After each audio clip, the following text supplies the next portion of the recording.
It's the KQ Morning Show, 92 KQRS. I'm Steve Gorman. This is the KQ Morning Show. It's Tuesday, April the 2nd. Good morning to you. Hope everybody's feeling pretty good today. We had an April Fool's Day, not as expected yesterday. I apologize. I was a little under the weather. We're all back. Well, 3 of us are back today. Tony Lee under the weather today. We send Tony our best and our love and get back soon, sir. I trust everybody had a wondrous Easter/April Fool's Day weekend. Yeah. As I recall. Yeah, no. Good times had by all. Didn't really get into the whole April pranking thing. After my last prank with the girls, I did a mic drop. It was about 10 years ago. I went, that's a good one. I'm going out on that one. So and Maria doesn't appreciate that. She doesn't get the whole April Fool's pranking thing. Like, sure. Oh, so it's the one year, the one day out of the year where everyone can be a dick to each other. I'm like, right. Well, that's, kind of lighthearted. Well, but so you alone. You went out on top. You're like the boxer who literally won the belt and retired. Yeah. That's fantastic. Yeah. I am willing to come back for the right pay-per-view event, however. What can I ask what the prank that set you into retirement was? All right, well we have a couple of ladies now, imagine, in their late teens. And music is paramount to their life. I mean, it's a huge part of their life. Their music, the music that you own. Imagine your album collection, your CD, cassette, MP3 collection in their case. And I'd started an iTunes account for the family back in the day. So now we're all into the iTunes cult, right? Once you get in there, it's hard to get out because we've purchased thousands of songs.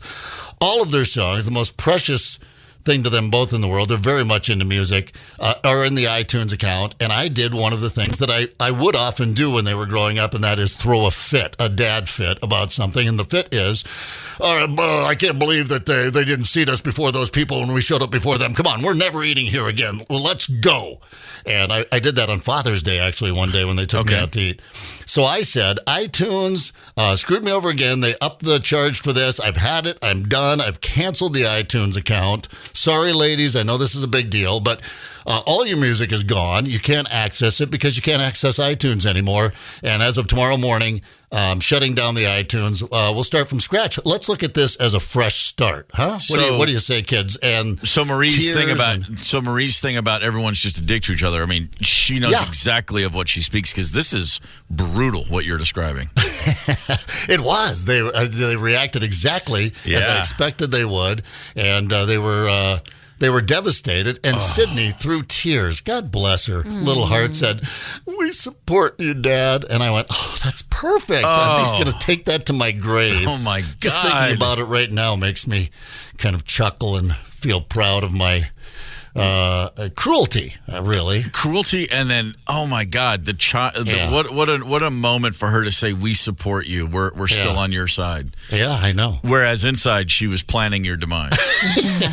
They're like, so now we've got to get rid of Dad and hack into his iTunes account. Okay. But so that was it.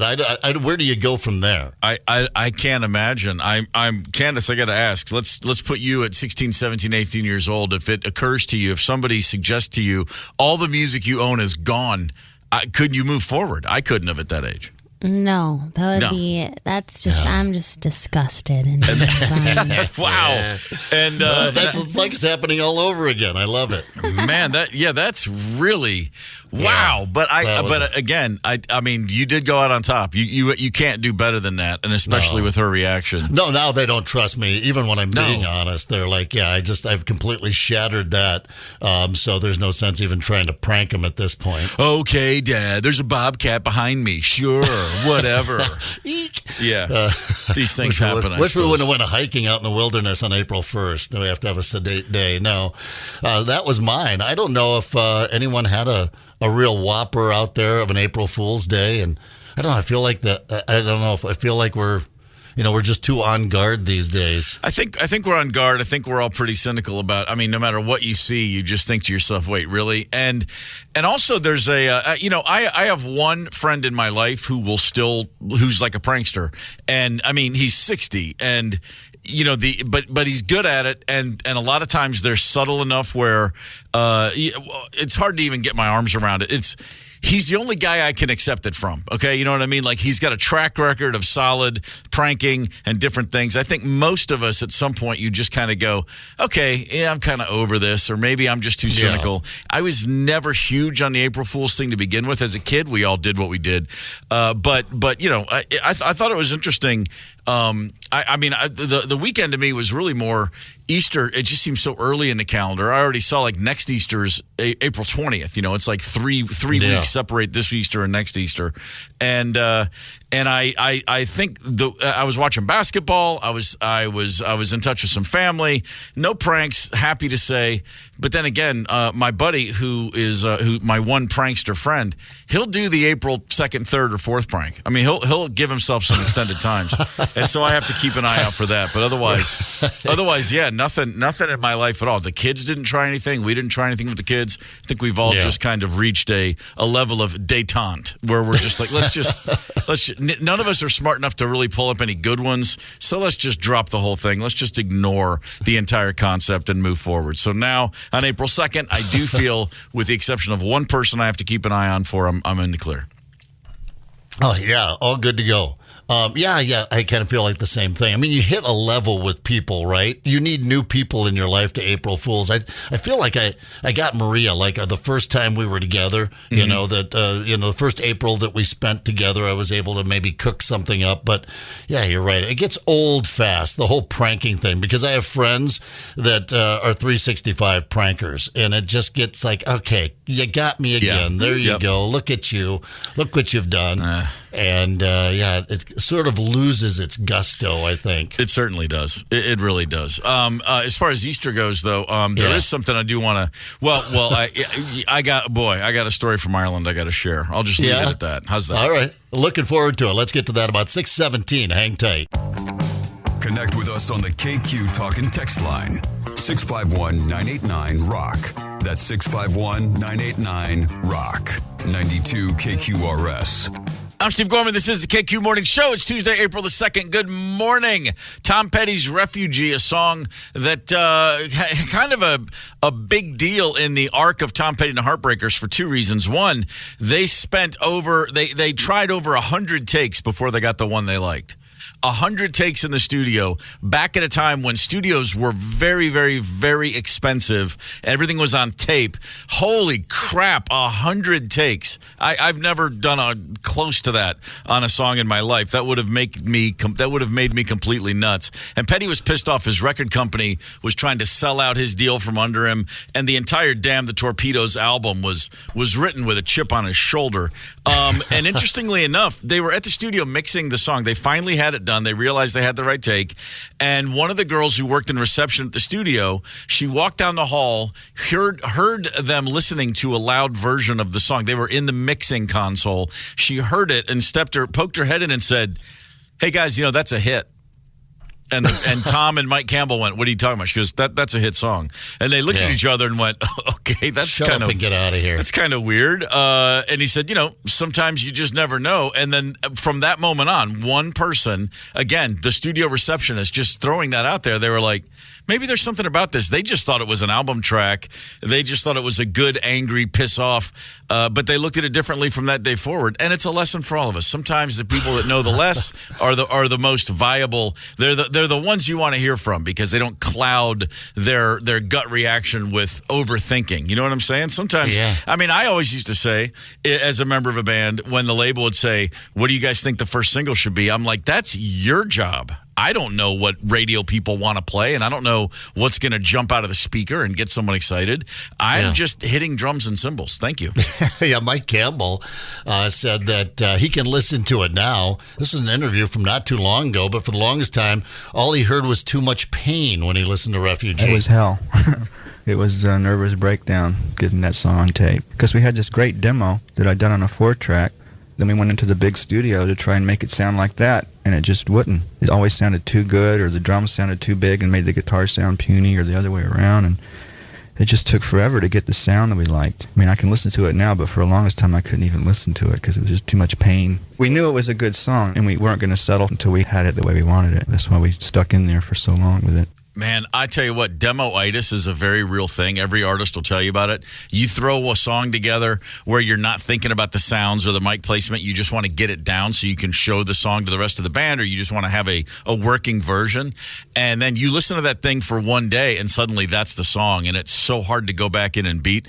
There's one Black Crow song on our third album called Cursed Diamond, and we did a live, just in pre-production, just rehearsing and learning the songs, just room mics in a rehearsal space. The greatest that song has ever been played. And it was not suitable for release. We had to go in and do it in a proper studio. But to this day, I have a little DAT tape, and there's one version of that song that is like, it's never been topped, never been touched. It's just the way these things go sometimes. After April Fool's, we were discussing, well, first of all, Zepp shared the greatest prank he ever pulled. The rest of us, no pranks, thankfully enough, but I do believe we have somebody who wanted to share something with us on the KQ Talking text line, 651-989. Rock. Candace, who is on the horn? We had Pine City Bill. Pine City Bill. Good morning, sir. Good morning. Good morning. It's been a while since I talked to you folks down there, and I just had something to share from yesterday. I got a phone call, and I recognized the number on my phone because I had the capacity to memorize phone numbers over the years. I knew it was the local paper office. And the guy said, "Congratulations. You won the Easter coloring contest." And I go, "Well, it's a good April Fool's joke because I've never participated in it." And I said, what do you have? And he said, "Well, I have it here, and it says age 6 or 5. I said, "Well, I'm not 6 or 5. I'm 65. So I said, "Maybe that's something what that is." And then he said, and it says parents listed, mommy and daddy, and it says little Billy out on the Brunswick Road. And I'm like, that's where I live, and I'm the only Bill in the contiguous United States with that name and with the last name." And so anyway, I said, "Well, who did this?"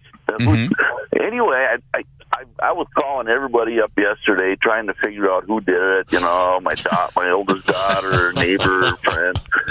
But I think it might be the paper themselves had set this up, because I got a call last night from one of the reporters there that they wanted a photograph, and they have nothing to report on in Pine City, so they just had to do the April Fool's thing, and evidently other people are going to be in this same situation. But it was really funny. I was trying to figure out who the heck did it. I knew they got you.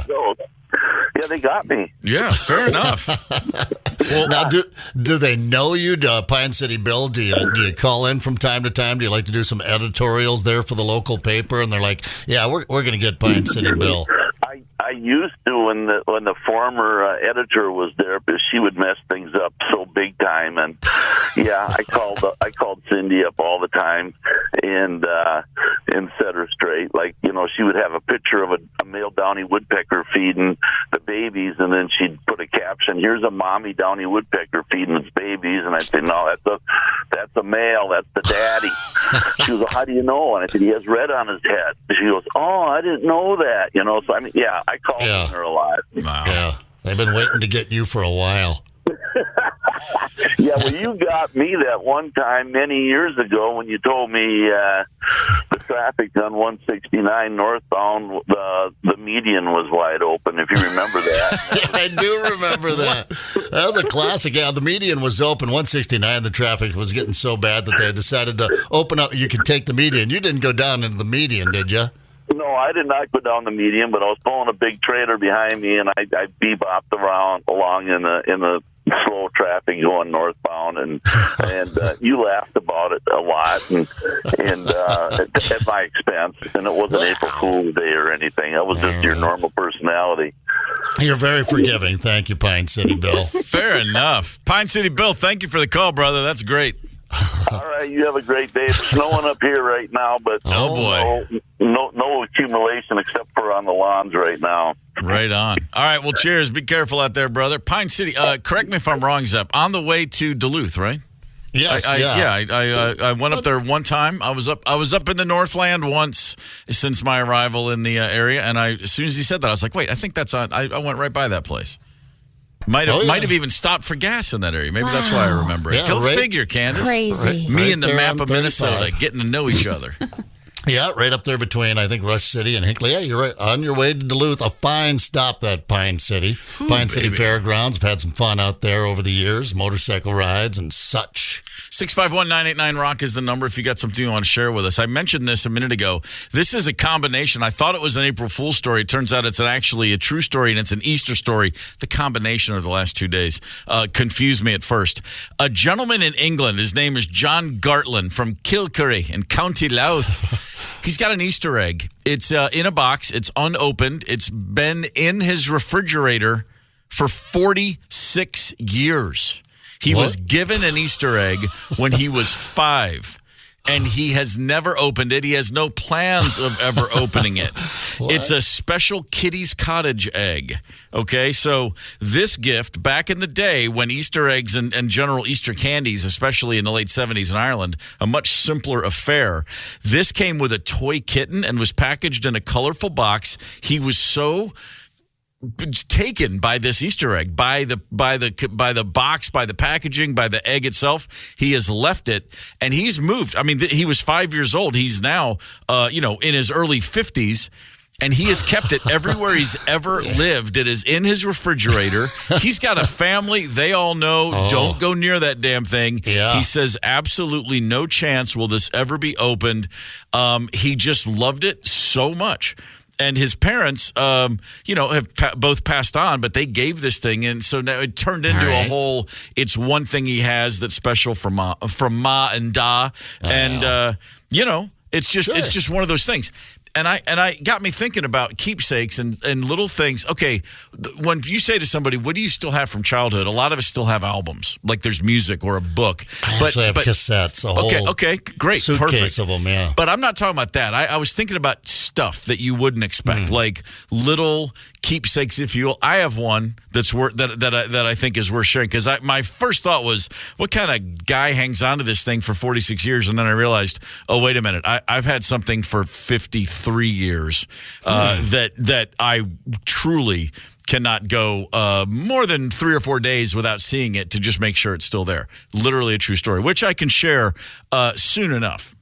All right. Yeah. Well, hang on to that. Now I'm trying to think, what's the oldest thing? What goes back to my childhood? I must have hung on to something. We'll get around to that. We have a Mike Evans Hollywood Report coming quickly. Hang tight. Connect with us on the KQ Talk and Text line. 651-989-ROCK. That's 651-989-ROCK. 92 KQRS. I'm Steve Gorman. This is the KQ Morning Show. It's Tuesday, April the 2nd, and it's a perfect time to head out west. Here's the Mike Evans Hollywood Report. Hey, good morning, Steve and Candace and Zeb and Tony. Good morning, Minneapolis, St. Paul. And today is Tuesday, and you know what that means. Marcus Theater Special Tuesday, every movie, $6. What a great day to go see a movie, and the greatest place to see them is at Marcus Theaters. And that takes me to my first item. Now that the dust has settled, a look at the top 5 box office movies over this past weekend. Number 5, Immaculate. Number 4, Kung Fu Panda. Number 3, Dune 2. Number 2, despite Rotten Tomatoes ripping it, and you know what I think of Rotten Tomatoes most of the time, Ghostbusters Frozen Empire came in number 2. However, number 1, Godzilla vs. Kong, stomping the competition. No surprise there. Since we're talking ratings, here are the top 5 most watched television shows last week. Number 5, March Madness postgame show. Number 4, 60 Minutes. Number 3, Tracker. And I'm going to have a couple of comments about Tracker in just a second. Coming in number 2 is ABC World News with David Muir. Number 1, no surprise, the NCAA March Madness. The basketball games have been great. The girls' Final Four last night was also great. Hey, regarding the TV show Tracker, have you watched it? Stars Justin Hartley. Well, there have been 5 episodes, and for me, 2 have been well-written and interesting and compelling. The other 3 episodes have been dull, goofy, predictable, and some of the corniest writings that I have ever seen or heard on television. Oh, boy. How odd. How can a series be so good one week, so corny the next. Very strange. More ratings news. You remember a couple weeks ago I told you about Jake Gyllenhaal and Conor McGregor co-starring in the remake of Patrick Swayze and Sam Elliott's 1989 movie, Roadhouse. Oh, yeah. I also said I didn't particularly like the original. But anyway, to be honest, I still haven't seen the remake. However, according to Amazon, where the remake is streaming, it is the biggest streaming movie ever for them, with over, they say, 50 million views. Good Lord. I still don't know if it's any good, but I guess I have to watch it now. And I love this last item. A lot of folks may not even remember one of Hollywood's all-time greats. Won Oscars for French Connection. He was in Unforgiven, so many other great movies. However, I am thrilled to announce that after not being seen in almost 20 years, 94-year-old Gene Hackman was spotted with his 64-year-old wife leaving a Trader Joe's store Saturday in Santa Fe, New Mexico. Good for him. Hey, have a great day. Go Twins. Talk to you tomorrow, Mike Evans. See ya. Gene Hackman, the gentleman's gentleman, I call him. But I'll take him on a draft of you don't know the part yet, but you need one actor. I'm taking Gene Hackman first every time. My favorite. Yeah, I'm not going to argue that at all. I mean, he's at the top of that pyramid of, if the Gene Hackman movie's on, I'll stop and keep watching. Saw the photos. He looks just as spry as a spring chicken. Oh, I'm happy to hear that. No, he doesn't. No, of course. It looks like he's in his 90s, but it was good to see him out and about. Hey, man, he's enjoying. Yeah. He's at Trader Joe. He loves that frozen chicken tikka. It's great. I'm glad to hear the man's still out there doing what he does. Keepsakes, things we've held on to for way too long. I want to get into that, but we're going to have to wait because right now it is very, very important that we have ourselves a quick history lesson. On this day in 1931, Chattanooga Lookouts pitcher Jackie Mitchell went into the history books. The Chattanooga Lookouts, a minor league team, of course. 17-year-old Jackie Mitchell, the pitcher. Jackie is a female, a young 17-year-old girl who the team had signed a couple days earlier, had in an exhibition game the New York Yankees up to bat. That's right. The New York Yankees went to Chattanooga, and Jackie Mitchell struck out Babe Ruth and Lou Gehrig in back-to-back at-bats. Lou Gehrig, 3 whiffed swings.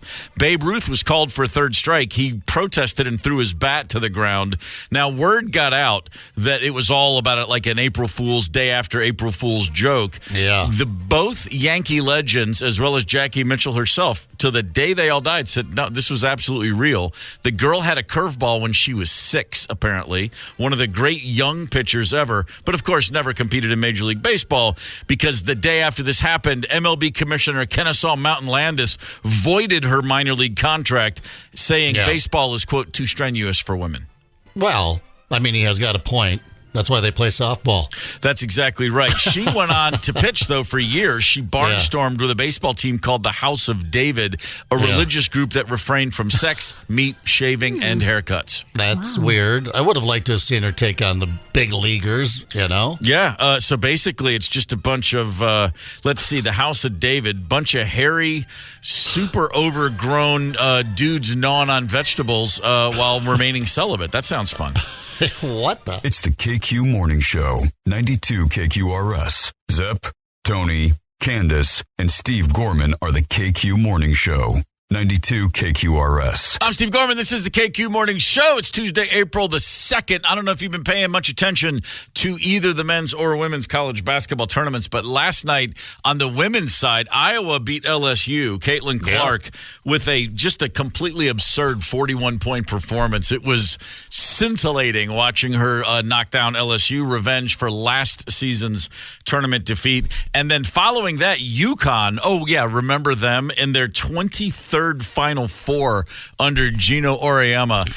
They beat USC. Paige Beckers with 28 points. Oh, remember her? Paige Beckers, the most highly recruited women's basketball player, I think, ever from Hopkins, Minnesota a few years ago. She's given way to Caitlin Clark in the national media the last 2 seasons with all the injuries she's endured.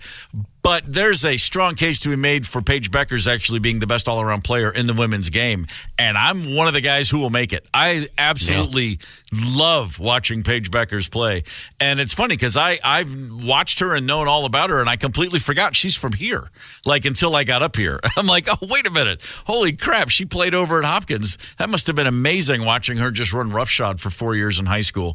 So Iowa and UConn will play in the Final Four. That's going to be pretty awesome to see those two players go head to head. The number, if you want to give us a ring today, as always, 651-989-ROCK, the KQ Talk and Text line. We're talking about a few different things, April Fool's pranks, and then keepsakes. I've got one I want to share with you, but first, we do have someone on hold, Candace. Who's on the horn? Kevin from Plymouth. Kevin, good morning, sir. Morning, Steve. I had a pretty physical job. This was back in the 80s before cell phones or anything. Yep. And a buddy of mine used to fix up old apartments. So I got home after about a 12-hour day, got dog tired. This was during the week. Yeah. And my wife tells me, hey, Bruce is on the phone. He wants to know if you'll come over and give him a hand in his apartment. Like, God, I really don't want to do this. She says, well, he can't do it by himself. He needs some help. So I hop on my motorcycle, clear across town in heavy traffic. I get there, knock on the door. He goes, hey, what are you doing here? Sure. I'm like, well, your wife called my wife and told me that you needed help. He goes, well, I didn't call, but I do need help. Help me with this. Get scraping this tile up off of this floor. So I helped him scrape the tile up off the floor, and then he had, and I was like this old freezer, right? That he needed to move upstairs up these very steep. Oh, come on! This house might have been 120 years old. Oh my God! It was up in Northeast. I got home. I walked through the door. My wife is sitting on the couch just laughing her ass off. Man, that's and I've never figured out a way to get back at her. The things you could get away with before cell phones, you know what I mean? There was just no way to verify and double check on things. Oh, man. Yeah. I love that your buddy took advantage of the prank. And, well, since your wife already got you here, yeah, let's scrape tile and haul a freezer upstairs. Holy hell. No, you God. Well, that's the kind of guy he was. It says a lot about the kind of guy you are. You earned a lot of points that day. Thank you for the call, brother. We appreciate it. Well, he was a drummer in my band, and next gig I hit his drumsticks for about an hour. Yeah, no, don't turn your back on a drummer. That's lesson number one in life. Talk to you later, guys. See ya. That actually reminds me. It's not an April Fool's prank, but I did have a great Father's Day prank. Oddly enough, we had two neighbors. This is years ago. Jared, my buddy Jared, and then my buddy Donald. And Jared told his wife for Father's Day there was this big grill at Costco, like a gas grill, and it had every bell and whistle you've ever seen. It was like the size of a Ford Pinto. And he was like, man, I'd love to have one of those in the backyard. And his wife was like, oh, honey, we don't need a grill that big. That's ridiculous. But, of course, she immediately thought, okay, I'll get that for him for Father's Day. So his wife calls me and says, I've got this giant, stupid grill for Jared, but there's no way I can put it together. Can you assemble it? And can I bring it to your house? You assemble it and then bring it down, wheel it into our yard for Father's Day. I said, sure, bring it over. Well, I open up this giant packaging. I take one look at the instructions, and I'm like, there's no way I can put this damn thing together. And I thought the only guy I know who could is actually Jared, the guy who the grill's for. So I called Jared and I said, hey, man, can you help me put something together? He goes, yeah, what do you got? And then I brought in another couple on the street. I said, Jill got Donald a grill for Christmas, and I just can't make heads or tails of it. So I said, come over and we'll put this together for Donald. And Jared's like, sure, I'll be over in an hour. He comes over and he looks at it and he goes, oh, man, this is the grill I wanted. And I was like, oh, man, sorry. So basically, he puts it together. It takes us like 2.5 hours. I mean, it was like a really involved thing. And we're sweating. I mean, at the end of it, I got to go take him out and buy him a taco stand and a 6-pack of beer. It was so much work. he puts it together, and he goes home. And then the next afternoon, or the next morning, it was Father's Day, and I knew they were going to be out of the house. And then I wheeled it down. He just lived 3 houses down. I wheel it down, put it in his backyard. And then when it's Father's Day, his wife takes him out back, and she's like, Happy Father's Day. And there's the grill that he wanted. And he looks at Courtney, and he goes, oh, my God, Donald got the same grill. And she's like, oh, that's amazing, because she didn't really, know what I had done. And then I walked down later, and I saw that, and he was so proud of it. He goes, can you believe this? Donald got this grill too? And I looked at him, I go, dude, that's the same grill. And he looked at me, he goes, you made me put together my own grill. Wow. He couldn't believe it. I was like, hey, you wanted it to work, didn't you? I could have done it, and I would have ruined it. At least this way we know it's not going to explode when we try to put those hot dogs on there. Clever man. Not bad. That's a gift that keeps on giving right there. That is a gift that keeps on giving. I have another gift. Okay, I mentioned this earlier. There's a guy in Ireland who has had an Easter egg since he was, 6 years old. That's 46 years ago. He was 5. He was given an Easter egg in a box with very nice packaging. And it was so nice that even as a 5-year-old, he said, well, I can't eat that, can I? And he put it in his fridge. It's still in his fridge. Now, this man, again, in 46 years, he's moved. You can only imagine how many times. Never lost track of this egg. Still in the packaging, still in a box. It came with a little stuffed Easter bunny. The whole thing is sitting in his refrigerator to this day. And he says, I will never open it. It's just become something of mine that it just means too much to me. So he's been lugging around a chocolate Easter egg in a nice box and packaging for 46 years. And I saw that story and I was like, oh, that's so ridiculous. And then I went, oh, wait a minute. I, too, have a keepsake from childhood, and I'm curious if anybody else is wandering around with something they can never let go of. In 1971, okay, the year I turned 6 on August 17th, 1971, and my oldest brother, Bob, his girlfriend at the time, whose name was Bunny, she was born on Easter Sunday, and so her lifelong nickname for her family was Bunny. Bunny painted rocks, which is what people did in the 70s because people in the 70s were cool. Right? They just find a little stone and it was nice, and she would paint stuff. So I turned 6 in 1971, and out in the driveway, Bunny pulled up in her car and she goes, I got you something for your birthday. And so I'm 6, and so she's 20, and I'm like, okay, what do you got? And I'm thinking it's going to be a Hot Wheel or something. And she pulls out this tiny little rock. I mean, it's the size of it's a little smaller than like an egg. Perfectly rounded rock. And she has painted it so it looks kind of like a ladybug, but it's blue and yellow as opposed to like red and black. It's U.S. Navy colors. Her dad was a Navy admiral. I don't know if that's why, but, that's what it was. And I looked at it, and on the back it said, to Steve from Bunny. And it didn't say Bunny. It had a little bunny rabbit drawing on the back. And I looked at this thing, and I immediately was like, this is the single coolest thing I've ever seen in my entire life. And I said, oh, thanks, Bunny. And I ran inside. But here's the deal. Like, as I've mentioned once or 10 billion times, as the 8th kid in a family, you don't get a whole lot of things for which you can claim original ownership, as in it never happens. Every piece of clothing I ever had was a hand-me-down. Everything I ever had, somebody else had used. But this was like mine. And I ran up to my room, and I put this little rock on my chest of drawers, my little dresser. And I looked at that thing every day. I checked in to make sure it was still there. You never know. You got brothers and sisters, and people might steal something.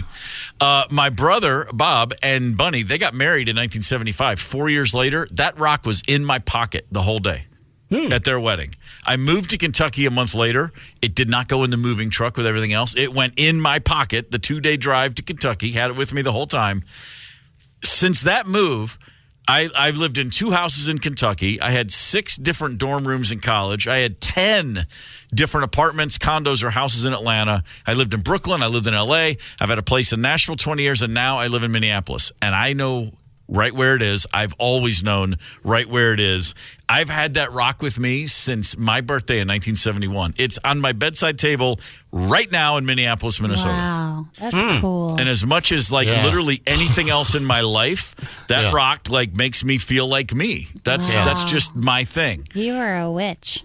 I think I am a witch. Or a I'm weirdo. I'm a little. What would happen if you lost the rock, though? Would your life become unraveled? Is your life the rock? I tell you what. I mean, honestly, what if? I mean, because all I'm thinking about is how do we get that freaking rock? You know, and really punk the hell out of you. You don't want to do that. You don't. You don't want to take the rock. Not for April Fools. Not for anything else. It's just there. My kids know about the. I mean, they're like, "What's the deal with that?" One day, and I'm like, "Don't look at it. Don't touch it." It's more important than you are. Yeah, damn straight. I'm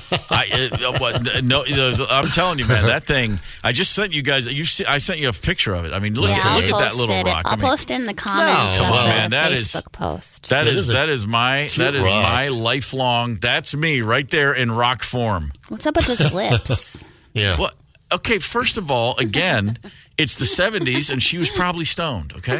Yeah. The rock looks stoned, yeah. Pardon the pun there, but, it's a cute rock. It's adorable. It's kind of weird, your attachment to it. But I get it. It's a rosebud thing, right? Well, that's exactly what it is. Like I said, that might be the first thing I ever had that was not someone else's first. Yeah. That's the thing. Okay. And it had my name on the back. And then similarly, I had another item.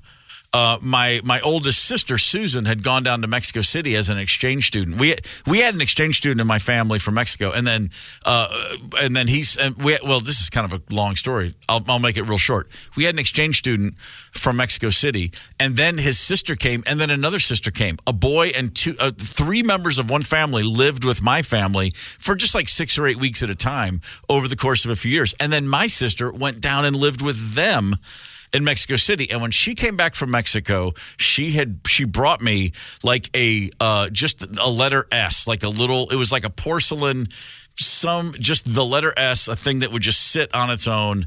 It was probably 6 inches. No, it was probably 10 inches tall, kind of big. And it was on my chest of drawers next to this rock. And I had that S and the rock for so long. And when I was in college, the S fell off. It got knocked over and broken. Oh. And it killed me.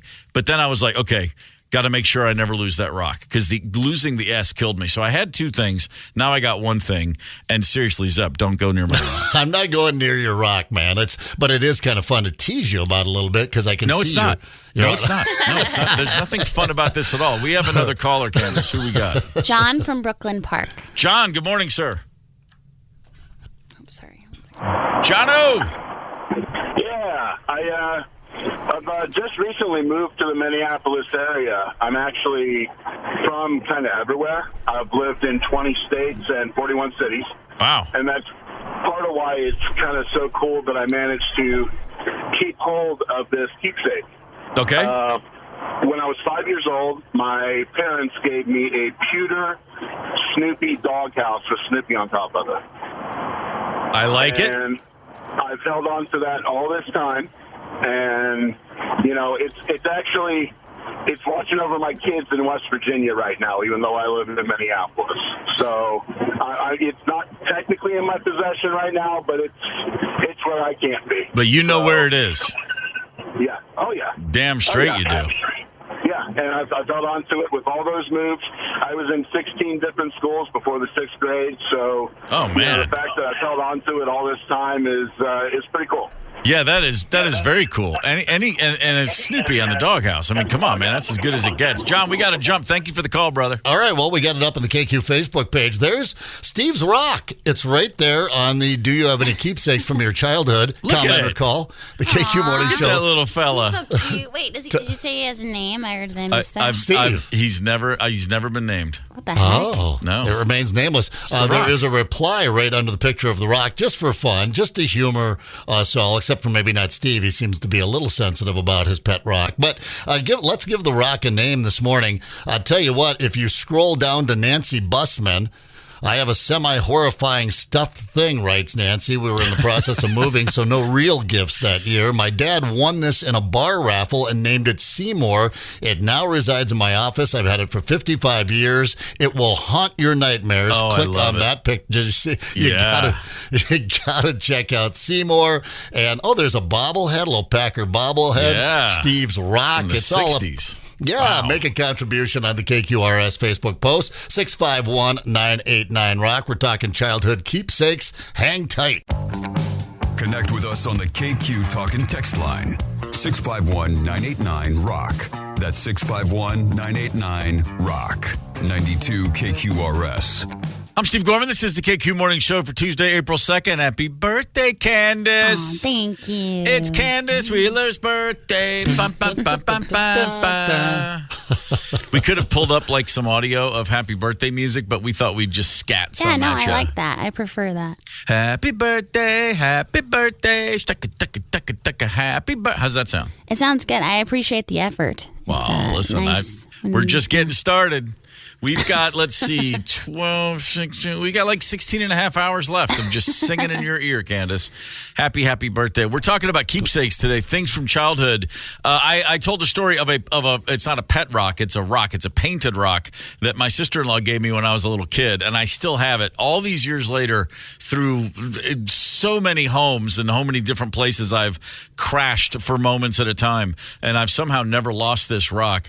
On the KQRS Facebook page, you can add some of the things you maybe still have. I also still have the very first album of my life, which oddly enough, so my brother Bob's girlfriend at the time, now my sister-in-law, my brother Bob's girlfriend gave me this painted rock. And that same year, I won at my brother's community college basketball game a door prize because I had the right ticket number they called out. And that gave me, the prize was a Bee Gees album called 2 Years On in 1971, and I still have that album. I have two copies of it, one of which is the original one, my very first album. Another item I've somehow never lost, and I think looking back, that's got to be it. Like the first album in that rock, everything else. I mean, I wish I had all the stuff I had as a kid, because of course now I could go on eBay and sell all my G.I. Joes for $1 billion, but just down to the rock and a Bee Gees record. That's pretty much all I have to say, yes, I was alive in 1971. Yeah. For the Zeps, it's guns. I have my grandfather's gun that he gave to my dad when my dad was 12, came of hunting age, that was passed down to me when I was 12. Neither of my daughters were too interested in it, so I'm stuck with it now. But 300 Savage that goes believer action way back in the day, and a Walther P38 pistol that he bought when he was in Germany in the 1960s. So we hand down the guns. I had my baseball. We had a blue baseball mitt for some reason. The Wolsey Cardinals, gold and red. But for some reason, when we were little kids, Mom got us a couple of blue baseball mitts. And I'm talking peewees here, just getting started. And about 5 years ago, I'm home on the farm, and Mom's like, oh my gosh, look what I found. That was my Rosebud, the old baseball mitt. There it is. Almost the size of my adult hand now. We're kind of joking. I squeeze my hand into it. My brother's on the other side of the yard, and he goes, hey, Brian, catch. Because I'm like, I can't believe I found my old baseball. And Mom's got this thing. Memories like your rock just come flooding back and make me feel safe and secure and like a kid again. Yeah. He whips this thing across the yard. I'm like, I got it. Reach my glove up. Bang-o. Hits my glove and explodes. It is a large, rotten turkey egg right in the middle of summer. God. Yeah, it just destroyed the mitt. Ruined. Couldn't get the smell out. Just completely so I just whipped it in the garbage. That's all I've got. That and my disdain for farm work, a hard day's labor. That's all I have from my childhood. Guns and disdain for work. Yeah, sure. Well, I mean, they both can come in real handy. You said Walther P38. When you just said the word Walther, and I went, P38. I don't know anything about guns. Why do I know what that gun is? That's a famous gun. Why? Yeah, it's the old Lugers. The German Luger, the handguns. The Walther P38 was what the enlisted men would carry. Oh, okay. They didn't get the. So it looks exactly like the old Luger. When we think of the old German handgun. In fact. The German military police up until sometime in the 90s, I believe, used that as their official sidearm, a 9mm Walther P38. Yeah. I guess I've just seen it referenced in enough movies. And I spent the 70s not relitigating, but reliving many of the great battles of World War II. I was on a constant Nazi hunt as a kid.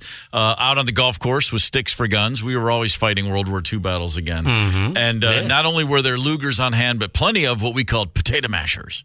Yeah, right. You remember the old potato masher hand grenades. Yeah. Also on the Facebook, Tim posted on the KQRS Facebook page, I'm guessing I got my Captain Crunch bank in 1970, a photo of a Captain Crunch piggy bank, like a coin bank. That thing is awesome looking. Had it since 1970. Very, very strong. Yeah. It's funny.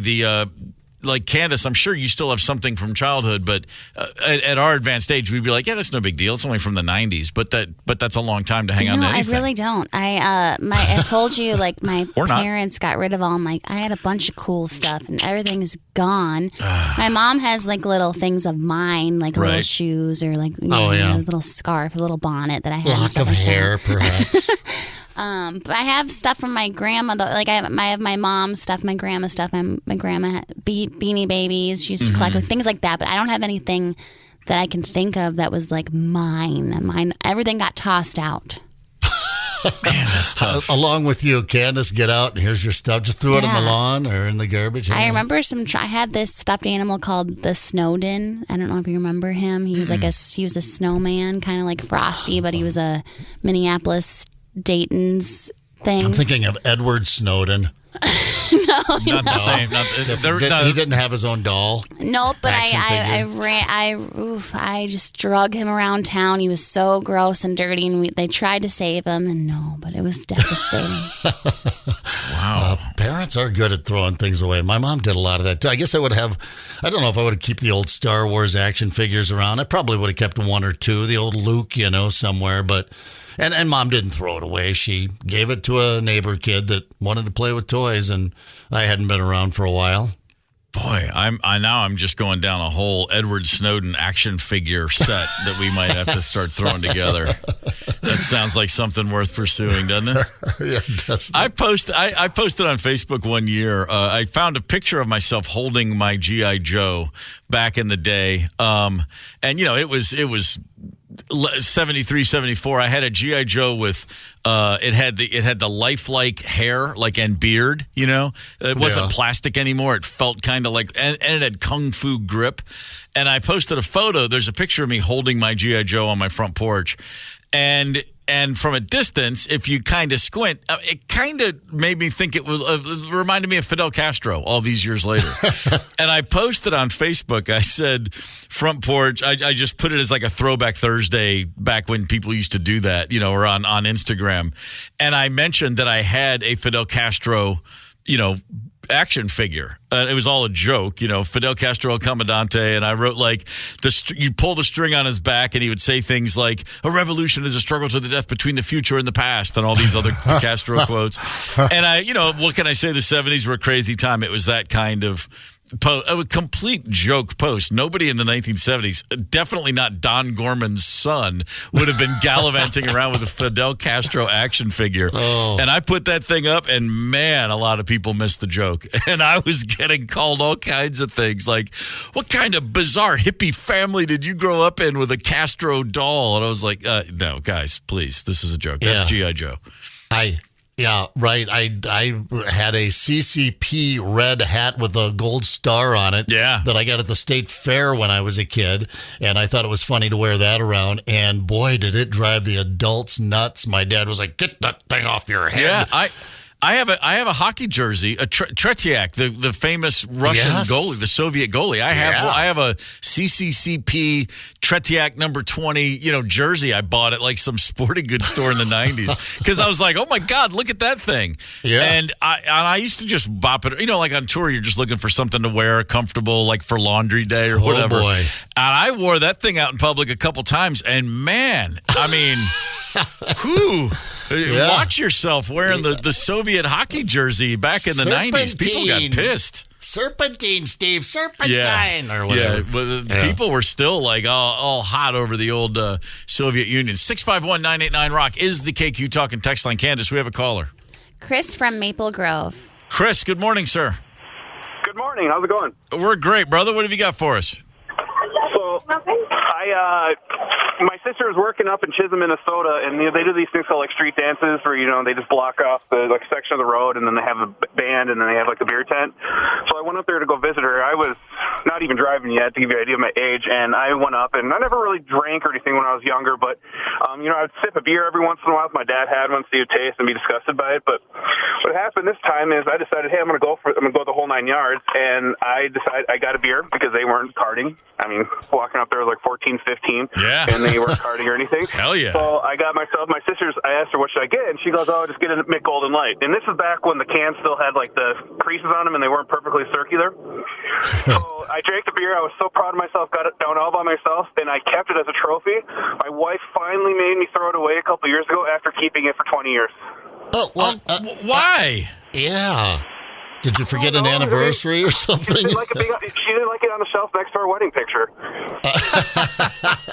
Because she didn't know if you were lovingly looking at the old beer can or the wedding photo. She didn't. Yeah. You can do both at the same time, can't you? There is room in a thinking man's world for two greatest days ever. The first beer and the first wedding. And notice I said first, just to really turn the screws. Man, that's tough. So was it recycled or was it thrown away? Oh, it's definitely recycled. Okay. Well, then maybe someone else is enjoying it. That's all I'm thinking. Go ahead. Maybe somebody picked up on they something about that can. I don't know. Hang on. Give me that. Maybe someone else is enjoying it next to their wedding photo. Well, thank you. You have a good day. Yeah, thank you. I appreciate the call. Chris. I mean, he brings up that old conundrum I can never figure out and why women try to get us to throw old things away.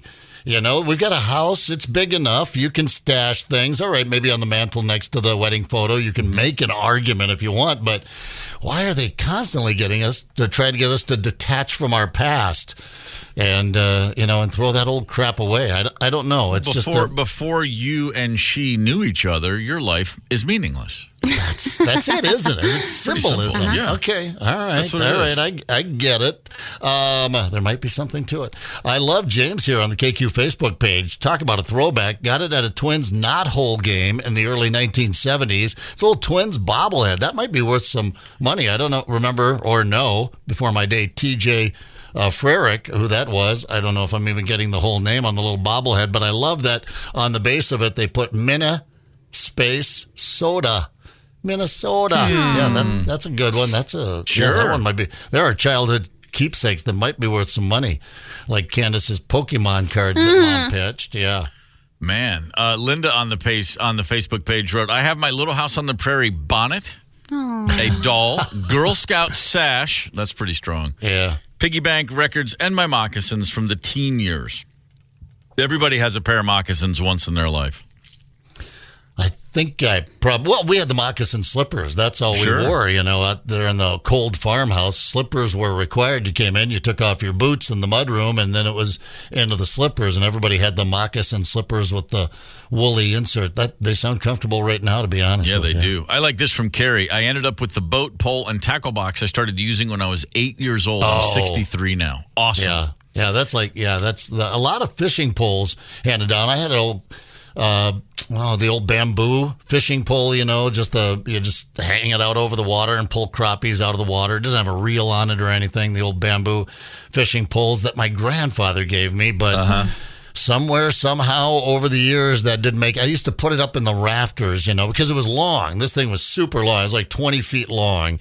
You just didn't keep it laying around the house, so I put it up in the rafters, and I'm pretty sure I left it behind on a move. I did that with a few keepsakes when I was younger. It was like, well, that's gone. We'll always have the memories. It's brutal. Racer skates. Wendy still has her racer skates and plenty of scars. W. Joseph checking in. Yeah, if you count scars, I've got a whole bunch of them. Yeah, no kidding. That I've kept through the years. Wow. Man, my Fisher-Price barn, you open the door and the cow moves. Oh, my God. Aaron posted that. That immediately just washes over me. Not because we had the cow moo Fisher-Price barn, but kids I knew did. I was babysitting kids by the time I was like 10, 11, and 12. I was like, we had neighborhood younger kids, and I pretended to be responsible, I guess, and I would go just for an hour in the afternoon, but I'd go like, I'm the babysitter.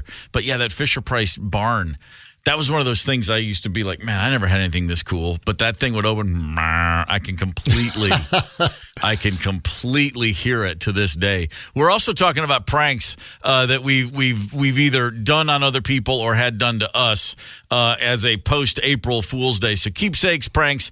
Also got some wild stories from behind the wheel we have yet to get into. 651-989-ROCK is the KQ Talk and text line. We are going to get to your calls, but right now it's time to take a quick break, so hang tight. It's the KQ Morning Show, 92 KQRS. Zep, Tony, Candace, and Steve Gorman are the KQ Morning Show. 92 KQRS. I'm Steve Gorman. This is the KQ Morning Show. It's Tuesday, April the 2nd. That was Black Sabbath with Paranoid. We didn't play Black Sabbath simply because it's Candace's birthday, but it doesn't hurt to play Black Sabbath on Candace's birthday. Happy birthday, Candace. Thank you. Yes. Hooray! We baked you a birthday cake. Nice. If you get a tummy ache and you moan and groan and woe, don't forget we told you so. Happy birthday! Happy birthday! Happy birthday, Candace. Stop. Come on, Candace. Happy birthday. I don't like that. It's a great day to have a birthday for Candace Wheeler. She's just got a heart of an angel. She's a birthday, Candace. Happy birthday. You're making me feel kind of weird. Well, okay, fine. You're the Sabbath girl, though. So, Paranoid right there. That song was an afterthought completely. The band was in the studio. Producer said, guys, we're 3 minutes short. They had to hit a minimum amount of material for the second album. And they whipped that bad boy together in a matter of minutes. Tony Iommi's like, well, I've got this riff right here. And Geezer Butler goes, well, I think I've got a melody and some lyrics. And he wrote them down. And they literally put together the arrangement, ran down the song a couple times, and has said, let's just track it, hit record. And Oswald, as I call him, Osborne, was asked to come in and sing. Geezer said, I just wrote these lyrics. Here's the melody. And he kind of hummed it to him. And Ozzy said, okay, walked in the booth and just knocked it out. Wow. That's how it works when you're at the peak of your powers and you can knock out something like Paranoid as an afterthought. It was good at that time to be in Black Sabbath, I have to think. 651-989-ROCK is the KQ Talk and text line. We've taken calls today on April Fool's pranks, successful or otherwise. We've also been talking about keepsakes from childhood. I have a rock I've held on to since 1971. What do you got? Right now, we actually have a caller, Candace. Who's on the horn? Jeff from Baldwin, Wisconsin. Jeff, good morning, sir. Good morning. How you doing? All is well on this end, brother. What have you got for us? Well, I used to do a April Fool's prank to my ex-wife every year, and one of the best ones was when I sent a box that lawn-stemmed roses come in. I sent that to her work. She worked in a factory. They called her to the office. She worked in the far end of the far end of the factory. She had to walk all the way to the office. And there's this lawn-stemmed rose box waiting for her, and all the office people gather around to see her open it. Yeah. She opens it up, and it's full of a bunch of dead, dried-up weeds with a card that says Happy April Fools. Oh, my God. You romantic, you. Wow. I noticed you said ex-wife. I had flowers waiting for her at home, so it worked out. But she had to walk all the way back through the factory, then carrying that box with her. Sure. So all the people she worked with in her department. Wow. That's a good setup. Well, at least, as you said, the actual flowers were waiting at home. I don't think you would have gotten through the night if that wasn't the case. No, it would have been a bad one, but it worked out. Fair enough. Yeah. Thank you for the call, Jeff. We appreciate you listening. Take care. You got it. Yeah. Now I've got the answer to the quandary that I had in the last segment about why do women always want to take away those things precious? The old flannel shirt with the holes in it, the old beer nut T-shirt that's, basically just a rag, or the old beer can from our first beer sitting on the mantle. Now I get it. Now it's payback. Yeah, that's what it is. For the pranks, for our sense of humor. or just for stuff that we don't even notice. I mean, what a nightmare it must be to live with us. Yeah. Just the number of burps and farts in a day that you just think no one picked up on that. What's wrong with them? No one caught that one. What? I'm good.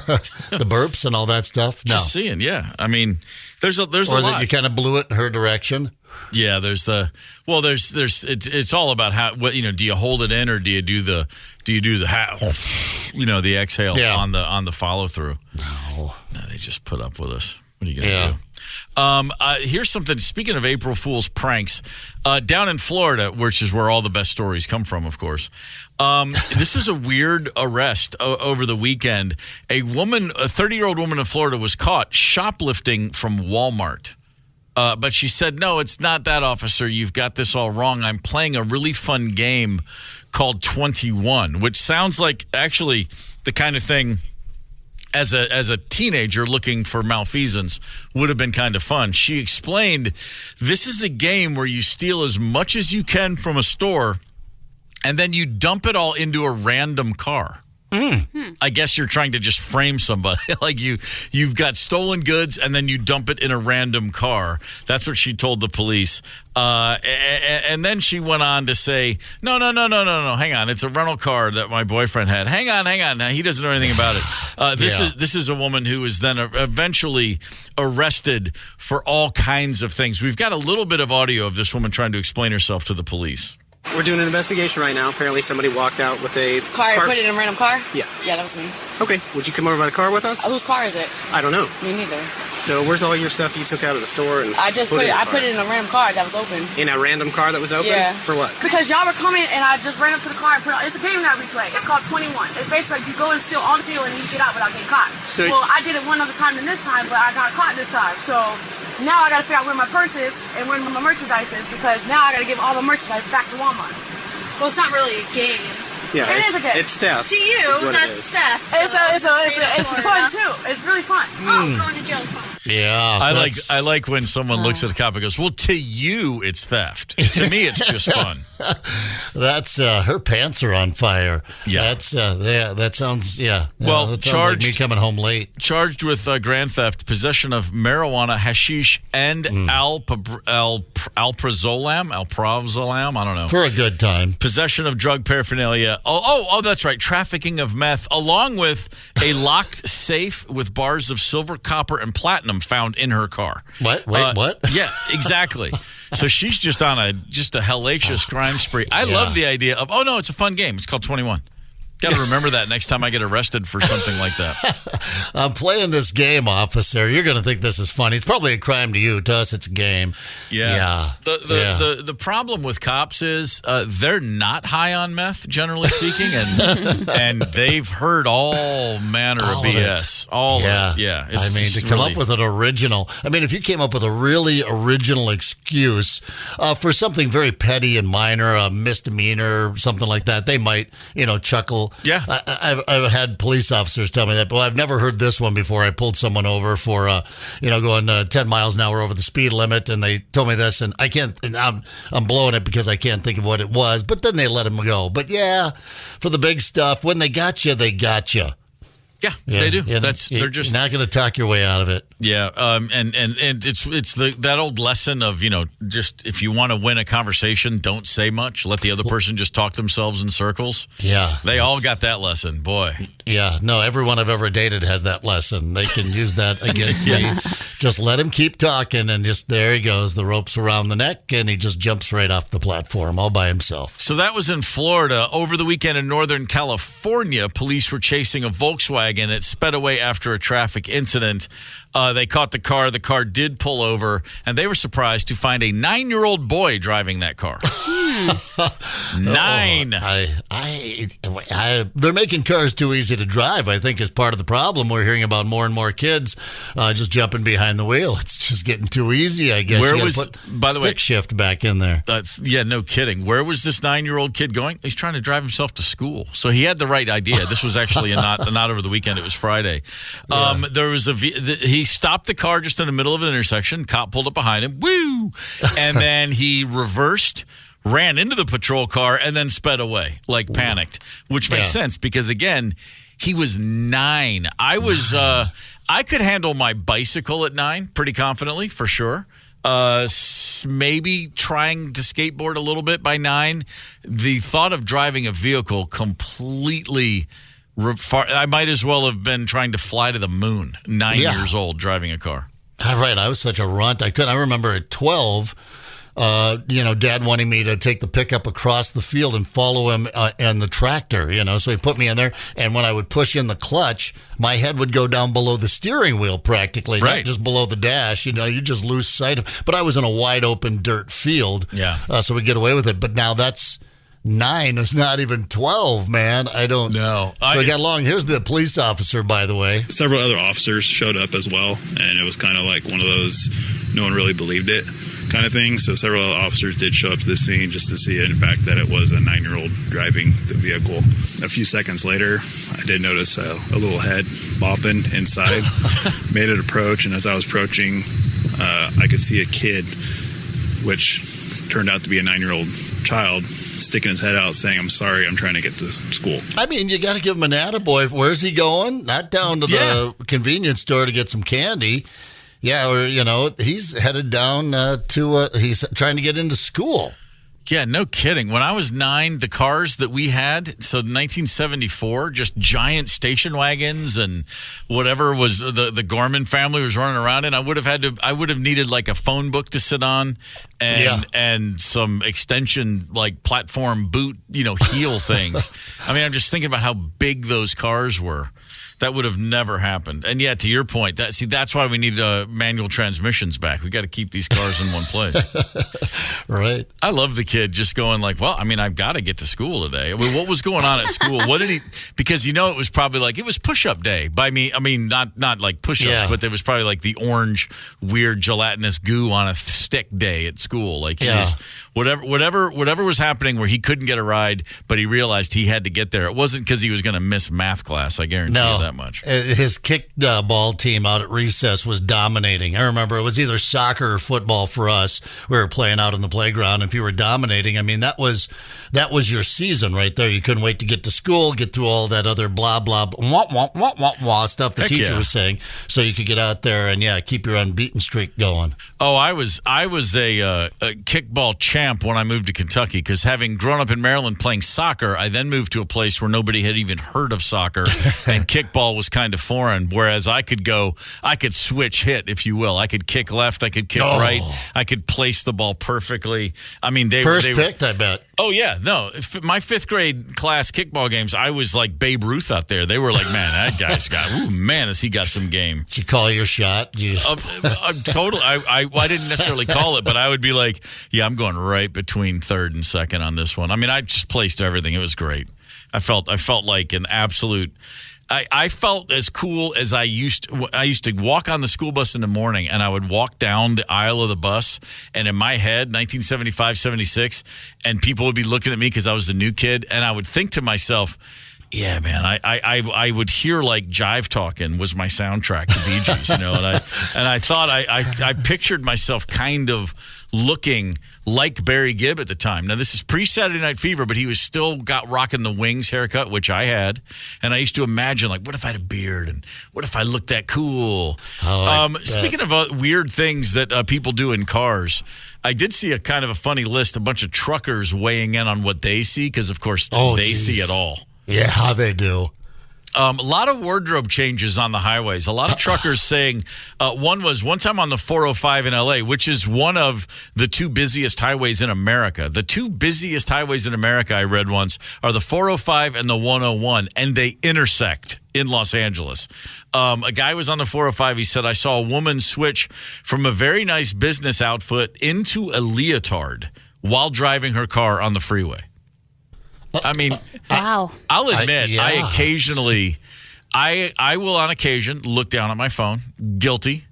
I will, back in the old days, I used to get a little caught up trying to change the radio station, go way back. I mean, I can remember looking up and going, oh, crap, I kind of got stuck on which station I was trying to find, and I almost veered off the highway. Changing clothes while driving, I don't think I've ever done that. No. Definitely never. Not while I was driving, no. Definitely never with a leotard involved. Yeah, no, did I pull a T-shirt off on a hot day or something? Maybe. That isn't even... A leotard, what's she, a contortion? How? Amazing. How does that happen? Candace, leotard insight, any? I just don't know. She would have had to completely naked, right? You would think. Yeah, that's, yeah, those truckers, they see it all. Suddenly she's surrounded by semis. Yeah, I'm not even talking about the truck. Anyway. Here's one I can't even begin to imagine. A woman had her baby in the front seat next to her and was changing the baby's diaper as she drove down the highway. Oh, mom. No.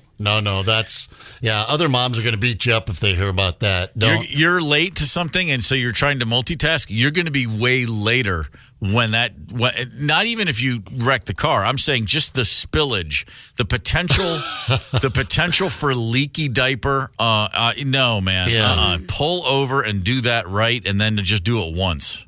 I was no good at changing a diaper with both hands. I got the job done. I got the hang of it, I should say that. By the time the second kid came along, I could probably do it with one hand, but not while driving. Not cool. I saw someone one time driving down the interstate, passed them on my motorcycle, looked over, a young lady, and she was watching a movie on her laptop that was on her dash. And, I mean, she was locked in on that thing right there. Yeah, I thought, okay, let's get past you in a hurry. Man, on the laptop. Just on the laptop, on the dash, just, zipping down the interstate out in South Dakota going about 80 miles an hour. And I didn't catch the movie, but she did. But, that's crazy. How about this one? By the way, truckers, if you've seen some crazy stuff out on the road, and but if you would, please remember it and call it in, 651-989-ROCK, the crazy crap that you see out on the road daily. One guy actually had a paperback book taped to his steering wheel, and it would move when he turned the wheel. Well, what? What do you? God. What the? I mean, there's glancing at your phone. There's like, who's texting me now? Did someone like my picture on Facebook? Whatever. That's idiot. Don't do that. But a paper book or a paperback book taped to your steering wheel. Nothing's that good, worth reading. Stay at home and read it. No, not good.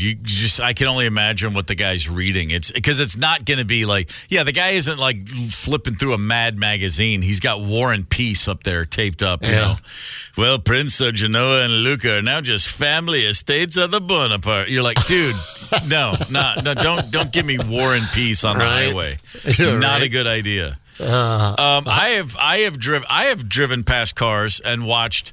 You just see people and you think to yourself, what is happening? Are they rolling a joint? Are they they're just it look like they're really busy in their lap, and that's what I always think. And you don't know because I'm not in a truck, but I imagine truckers have the angle to basically see everything. Here's a good one. I've seen a lot of people sewing or knitting while driving, and that takes two hands. Yeah. Well, I got to get this baby blanket done before I get to the shower. I know. I'll finish it on the way. Not cool. I've seen women applying makeup. Sure. Mm-hmm. That's a standard. But boy, knitting or sewing? Sewing especially. Yeah, I'm guilty of eating behind the wheel. It's fast food. I didn't even know that was illegal. My driver's instructor that taught me how to drive, used to say I could eat all the time. Like, he'd be eating all the time while he was teaching me, and he's like, it's fine. He's like, you want to fry? I'm like, yeah, I do. Wow. I'm going to piss some people off now, and we have one in the family, so I say it with tongue in cheek. And remember, I'm a FM radio broadcaster, so we're at the bottom of the totem pole. But car instructors, that's the teacher. It's like being the coach. Like, in fact, our coach was the driving instructor. Coaches often are. Why don't you also be the driving instructor? They're kind of guessing at a lot of those road rules. Here's a woman that was driving down the road, steering with her elbows, eating a bowl of soup. Oh, come on. That's right. Really? Trucker checked at eating a bowl. Okay, a little fast food. You're grabbing for the fries. Who can resist? There's one fast food place I pulled up to the other day, and I thought, I'm surprised you guys can get away with this. We all know it very well, but I don't want to bust them. But they have it's not really busting them. They said, are you going to be eating in your vehicle? Is this a test? Are you not going to give me the food if I say yes? But I did. I said, I probably will be. Yeah. Okay, then we'll give it to you in the box and they give you a little box that you can put on your center console there. Yeah, it's a very famous burger place, and that you can put on your center console to eat a little easier while you're going down the road. So maybe they feel like, all right, people are going to be reaching in the bag. They're going to be eating this stuff. It's going to be falling all over their lap. We're going to just, make it easier to eat. But but a bowl of soup. I like the multitasking. One of the truckers said, I saw a lady with a cigarette in one hand, a cup of coffee in that same hand, driving with her elbows, talking on a cell phone at the same time. Just got to get it all going on. It just makes me think of, I worked at a pizza place, Fellini's Pizza by the slice, and I watched a woman come in, or a woman came in and she just walked up, she goes, I'll just have a cheese slice. I said, sure. Make the cheese slice, walk it out to her table, and I watched her sitting there and while chewing food, smoking a cigarette. Is the one time I saw. I've seen people with a cigarette at the table, but not while having food in their mouth, chewing, hitting the cigarette. That was like, wow, you like a good smoky cheese flavor, I guess. Yeah, those people. We've all known those chain smokers, that light the cigarette with the cigarette. They constantly keep one going. Oh, yeah, of course. 651-989-ROCK is the KQ Talking text line. Looks like we've got a few people who want to get a word in edgewise. Sit tight, if you will, because we are up against it, but we do have a truck driver who we want to hear from. So please, sir, hold the phone, and we'll be back shortly. Hang tight. Connect with us on the KQ Talking text line, 651-989-ROCK. That's 651-989-ROCK. 92 KQRS. I'm Steve Gorman. This is the KQ Morning Show. It's Tuesday, April the 2nd. Good morning. We've been talking about weird things we see on the road. Truck drivers have a better view than most of us, and I believe we have a caller with a little bit of insight to share. Candace, who is on the KQ Talking text line? We have Doug from Lino Lakes. Doug, good morning, sir. Good morning. Yeah, if you want the story, my wife and I were driving the Southeast Metro by 55-52 split. Mm-hmm. Saw a Tesla driver watching a movie, full recline, both feet hanging out the window. Oh, my God. Was it? They're kind of autonomous, right? I mean, I don't think you're legally allowed to drive them completely hands-free like that. I've rented a Tesla before, and you're supposed to have a semi-firm grip on the wheel, but they're not sensing the feet, So both feet hanging out the wheel. That's putting an awful lot of trust in a computer system with sensors and cameras. Yeah, it sure is. Way too much trust for this guy. I can tell you that right now. And not very comforting being someone driving right next to him. Yeah, right. No, not at all. It's almost like you want to teach that guy a lesson. See, let's put the sensors to the test, shall we? Probably better that you didn't, but I'm sure it crossed your mind. That's not cool at all. Thank you for the call, Doug. We appreciate it. I don't buy into that nonsense for 1 second. I'm sorry, man. If I'm gonna take anybody's word that their car is safe to be driven autonomously, my man Musk is far down the list. That's just all there is to it. He's spouting off about so many different things. You know who I'm gonna believe when they tell me that? Nobody. How about that? Nobody. Yeah. Well, I mean, let's believe the stories about the couple of Tesla drivers that are no longer on this earth driving a Tesla. I mean, it's not worked. And by the way, they're not telling you that it's fully autonomous. Tesla, I think, I don't know the official, but I'm pretty sure the word is, like he said, a semi-firm grip on the steering wheel. So, don't do that. I don't have an issue with those cars because I have a buddy here in town, in fact, who has one. And every time I'm in it, I'm like, man, this thing's awesome. But he's driving it. The human is in charge of the pedals and the wheels, and that's how I like it. Candace, as we've mentioned, it's your birthday. Have you ever had snow on your birthday before? Yes. Like as in right now, today? Today and many times before, yes. Yeah. What a shock to walk out during the commercial break, look out the window, and I was like, wait, what the hell's happening? Didn't realize we were going to get snow. I knew there was some snow north of the Twin Cities. A lot of parts of Minnesota are getting snow today, but I didn't think we were going to be a part of that. I'm just not paying attention, clearly. Yeah, I remember May 1st once. Yeah. May 1st? That's pretty deep. Yeah, it was May 1st. We were talking about it on the radio. A little snow. It didn't stick, one of those things. But the snowflakes were in the air. And, I mean, it was coming down more than, it wasn't sleet. But we've had some real snow, like I said, for some motorcycle rides, like around that third week of April, or the Defrost Your Nuts run. It was a big popular run. Right.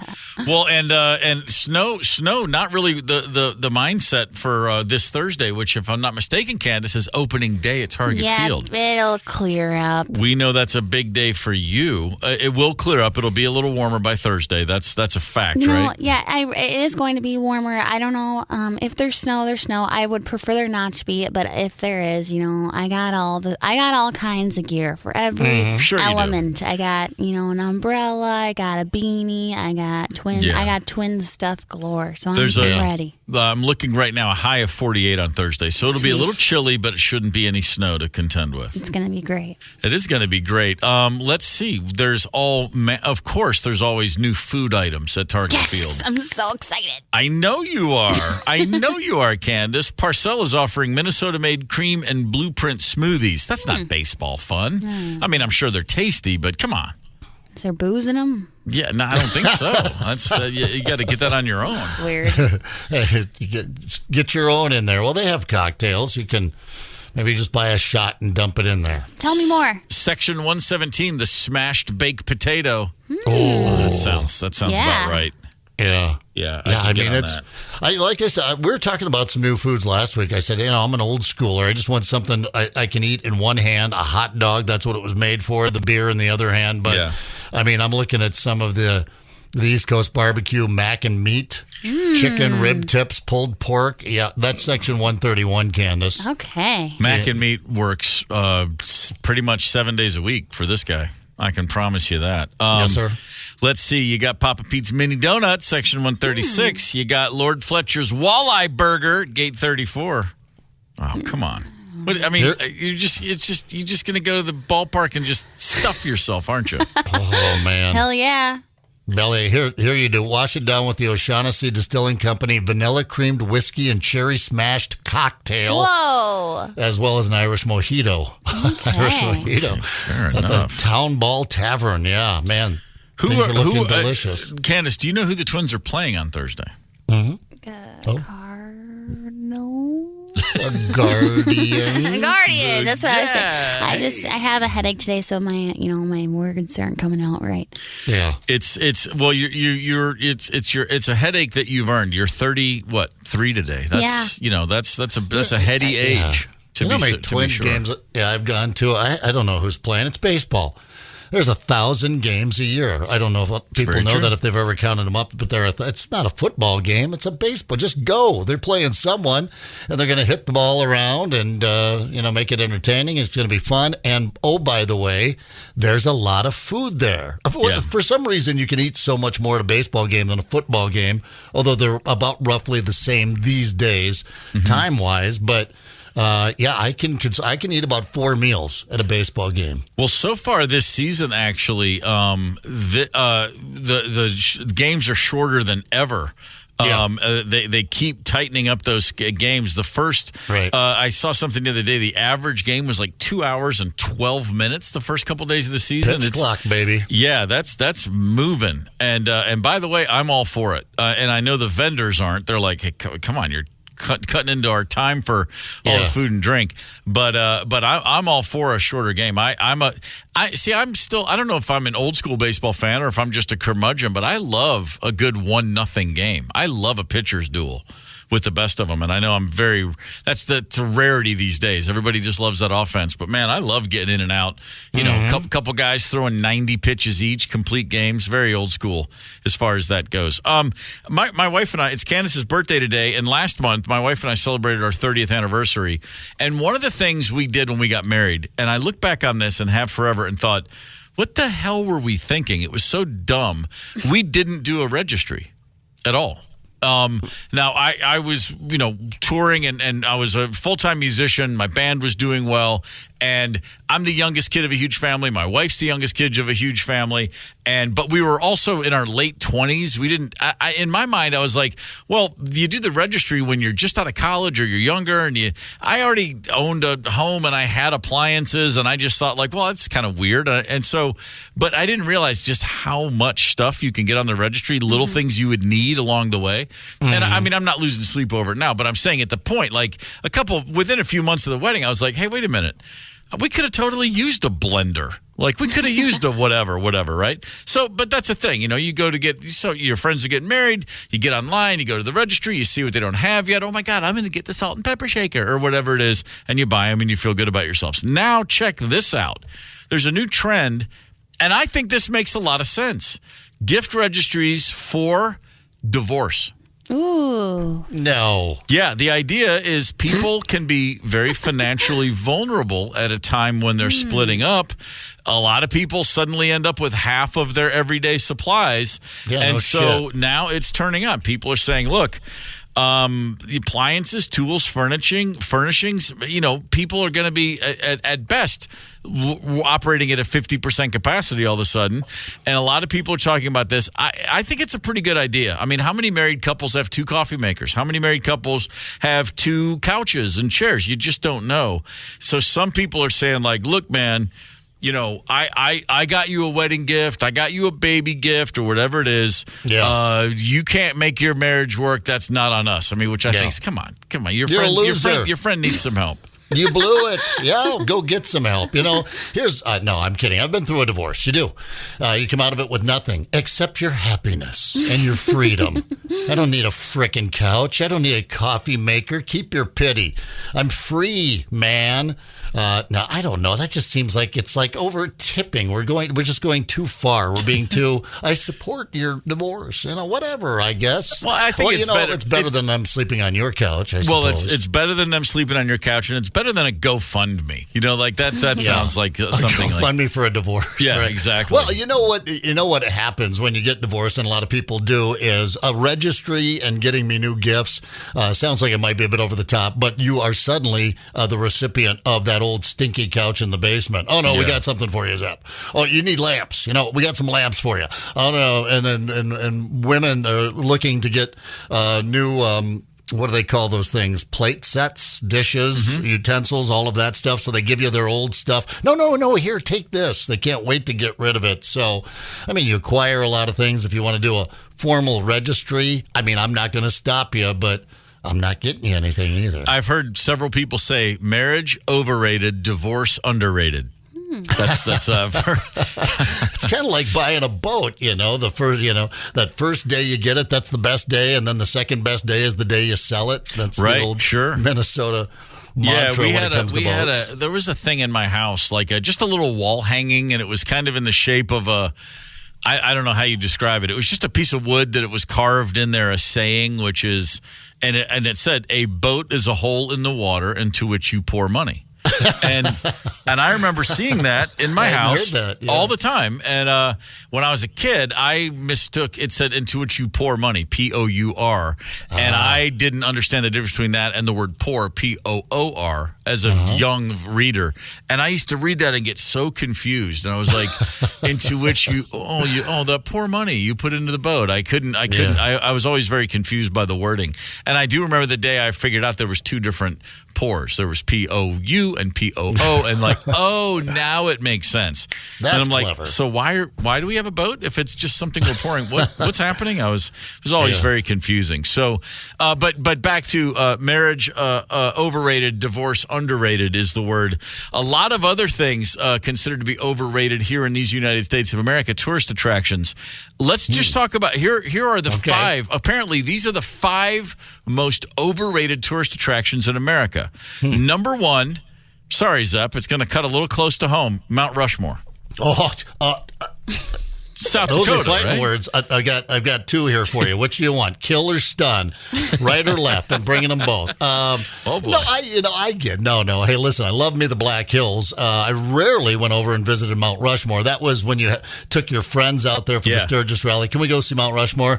There's going to be a lot of traffic. Have you seen the license plates? It looks exactly like that. But then you get them over there. It's a thing to see, and they do the whole program, and there's a night program. I get it, though. All right, I'm gonna I'm going to go ahead and let that one. I'm going to allow that. Well, the word here is that people the most noted first impression is it's way smaller than I thought it was going to be. And I shared that the first time I saw it. I went, hey, it's smaller. And then you realize, well, I'm still really far away from it. It's not small. Yeah. It's just that you aren't walking right up to it. You're looking at it from a bit of a distance at the visitor center when you've got the overlooks right there. But yeah, you just have this expectation that it's going to be like, the Washington Monument or something. It's 550 feet tall, and it's not that at all. And it does take a while to get there. It's off the beaten path, as they say. Yeah. It's a beaten path during Sturgis, to your point. Yeah. Yeah, but I mean, it's a nice scenic path to take up there, and you're in the middle of the hills. I would highly recommend that if anyone goes out there, do the night program where they light it up and they come out and they've got a whole festivity thing and there's some fireworks if you're out there that time of the year. But, and it's big, yeah. You look at the photographs, got some Borglum, hanging off of Lincoln's nose like a booger or whatever. It's big, but okay, I get it. Well, I've been there twice, and both times I was kind of disappointed. I was hoping to see the Team America planes flying in or out, and I was 0 for 2. Yeah. I wanted to see like a mission get called. Candace, have you seen Mount Rushmore? No. No? Nope. Okay. Any plans? Not this week. Okay. But I'm sure I'll get over there. I'd like to go to like the Black Hills. Is that where it is? It is. Cool. Like, I'd like to. Yeah. Oh, it is It'd be awesome. Cool to ride on the back of a motorcycle through those parts. I think I told the story. The first time I saw Mount Rushmore, I was on the road with a band called Stereophonics, a Welsh band I did a tour with, and we had played in Vermilion, South Dakota, the night before, and then we're driving from there all the way to Seattle. And stopped at Mount Rushmore and waited for the sun to come up because this is a bunch of Welsh guys and they're thinking, when are we going to be in South Dakota again? And they wanted to see it. So at sunrise at the visitor center, everybody woke up, got off the bus. It had been parked there already for a couple hours. All got off, took 10 minutes to just see it, take a picture, got back on the bus and carried on all the way to Seattle. They were 8 hours. Or about six hours west of Mount Rushmore when they pulled into a truck stop and recognized, where's our guitar tech? What? He had jumped off the bus to go to the bathroom at the Mount Rushmore Visitor Center. When everybody woke up to go look, and it was like a head check, he was in his bunk sound asleep. So and then nobody double checked that he hadn't gotten up. So all I know is he wakes up. We're here. I'm going to run in and use the bathroom. Doesn't bring his wallet. Doesn't bring his phone. Just walks in. And then this is a dude from the valleys of the Welsh Mountains, southern Wales, who is a long way from home without ID or a phone in 2004. And they were, as I said, they drove a solid 6 hours, maybe even 7, before realizing, where's Reg? And when they finally when they figured out he was gone, they had to go to a payphone at a truck stop. They call 2004, and everyone had cell phones by then, but they called the Mount Rushmore Visitor Center. Hello, Mount Rushmore. Hey, is there a guy? Yes, he's here. That was the tour manager didn't even say what she was looking for. Hi, I'm wondering if there's a guy there from, the Welsh guy. He's right here. Yeah. And they'd been waiting all day. And here's the problem.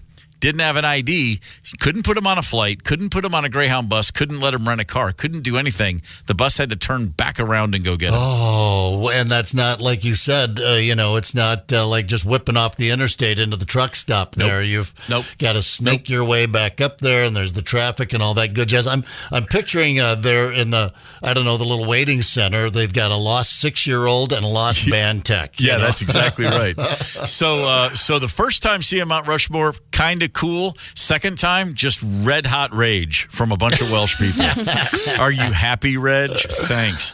Here's another thing on the list of overrated tourist sites. Lombard Street in San Francisco. Very famously, it's the street that just goes back and forth like helter-skelter all the way down the side of one of the crazy San Francisco hills. And a lot of people say it's overrated. I disagree. It's worth the wait to drive down Lombard Street. It's kind of bizarre. Well, you have to get airborne like Steve McQueen. Well, there's that, too. Yeah, if you want to bullet that bad boy, then God, go with God. Yeah. But I've seen Lombard Street. I've driven down it once, and I did think to myself, this is totally worth it. This is crazy. Yeah, Why did anyone think this street made sense? That's why I rented a car, actually. Well, I shouldn't say that. We went up Pac 1 and, got up there past Oxnard and, and then up into San Francisco. But, once we got there, you've got to drive Lombard. So, I don't know. It has some value. Like Mount Rushmore. But, okay, so these are the lamest. All right. Plymouth Rock is on this list. Yeah. Never been. I mean, have been. It's there. It is, and there's also some I've been some rewriting in the history of that actually where they landed that whole thing. But you go out there, Plymouth Rock. It's a little, it's a park that they've put in there. But I mean, you have to understand the historical significance of it. Some of these things are lost because. It's like looking at the Blarney Stone. Let's say, all right, there's a stone that people kiss. I'm not going to kiss it because I know the kids come out and piss on it at night. But sure, there it is. So it's definitely remind me, there it is moment. Yeah, Plymouth Rock is where they say is that where the Pilgrims first set foot on land or something? I'm sorry to say I'm spacing on what it actually means. I know it's got something to do with the New World. I know it's got something to do with some Pilgrims or at least some people who followed the Pilgrims. But I also know that I've seen a photo of Plymouth Rock before, and it is just literally like a rock that's got like a fence around it. Yeah. We should make a space for your rock, Steve. We should go put your rock somewhere and make it a big deal. My rock is a lot prettier than Plymouth Rock. Smaller, but far more attractive. Make no mistake about it. I will tell you this. Here's what's cool about Plymouth Rock. They have a park there, and you're right. That's where the Pilgrims landed, I think, right? The whole Mayflower thing, it all happened there. And it's not even that impressive of a rock. You wouldn't put it in your yard, for example. It's just a rather ordinary-looking rock, but apparently it's big enough, and it was some significance. But they have an amphitheater nearby, and they throw a little music festival called Plymouth Rocks there. See what they did? I like it. And I saw Crosby, Stills, and Nash there on July 4th. That was pretty cool one year back in the 90s. That'll work. That made it cool. But otherwise, the whole 1620 landing thing, there's the rock. Different strokes for different folks. But that one could definitely end up in the lane. That's a hell of a lot lamer than Mount Rushmore. At least some guy, hauled his meatloaf up there and carved that sucker out. Yeah, no kidding. My rock is not no carving, but a painted rock that I've had with me since 1971. It still means a lot. On the KQ Facebook page, we asked people if there was any keepsakes they've had since childhood. Kathy wrote, medals that members of my family earned, my dad's war medals and my siblings' skiing medals. I didn't get any. I was getting high. All right. That's our girl, Kathy. I thought we were just getting super sentimental there and patriotic, but she steers it back to more relatable. How about Rob Jones here? When the Sony Walkman first came out, my parents bought me the Imposter Walkman called, I know what it's called, the High Stepper. I wore that thing everywhere. I still have it. Was so advanced compared to my handheld transistor radio. Yeah, I'm looking at the ad here for it, which Rob posted for us. I'm not real happy about the whole flip-flop man foot exposed in the ad. I definitely would have advised against that in the marketing meeting. But this high stepper includes Mira ultra lightweight headphones with rare earth drivers and tapered Mylar speakers. I'm calling BS on it, but it sounds good. Man, I forgot all about the high stepper. Yeah, I'm looking at that picture too going, oh yeah, that's right. That's like... the high stepper was like, what's the old, what's his name? The stand-up, Martin Lawrence said like, yeah, my friends had Nikes. We had Psyches. My mom would just, look, it's the same thing, you just always get those knockoff brands. It's exactly the same, honey. My mom would say the cola from Pop Shop is every bit as good as Coca-Cola. No, it just wasn't though, was it? No, we would just look at her and go, you poor woman, you're trying hard. All right, well, let's talk about keepsakes from your childhood. You can comment on the KQRS Facebook post. Give us a call right here, 651-989-ROCK, the talk and text line, and hang tight. It's the KQ Morning Show, 92 KQRS. Zep, Tony, Candace, and Steve Gorman are the KQ Morning Show. 92 KQRS. I'm Steve Gorman. This is the KQ Morning Show for Tuesday, April the 2nd. Happy birthday, Candace. Thanks, Steve. You're welcome, Candace. We just heard Guns N' Roses, Sweet Child of Mine from Appetite for Destruction. That was their first album.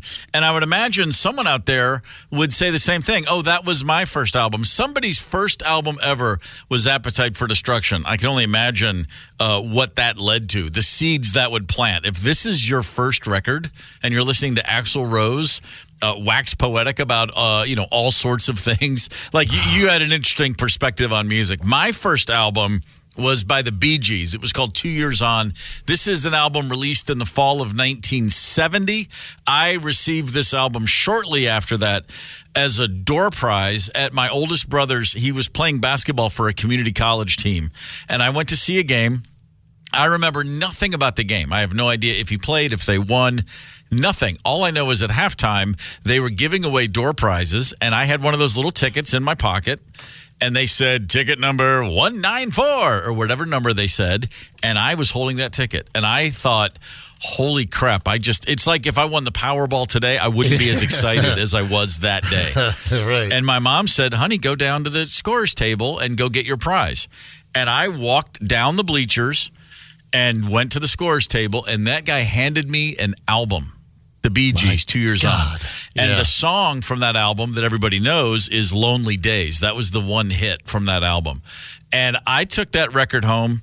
I mean, the second half of the game, I was like, I can't believe we have to wait for this game to end. Let's go home so I can hear my album. Because I lived in a house full of albums, but none of them were mine. You know what I mean? Come on. There it is. I sat in front of the record player and listen to this 9 billion times. It looks like it. I'm looking at a photograph of you passed. Killer bangs, by the way. Oh, yeah. You passed out. Is that Barry Gibb? It's hard to tell. You're passed out on it without a beard? Yeah, pre-beard Barry. I didn't know there was such a... I thought he was born with a beard. It's a gay...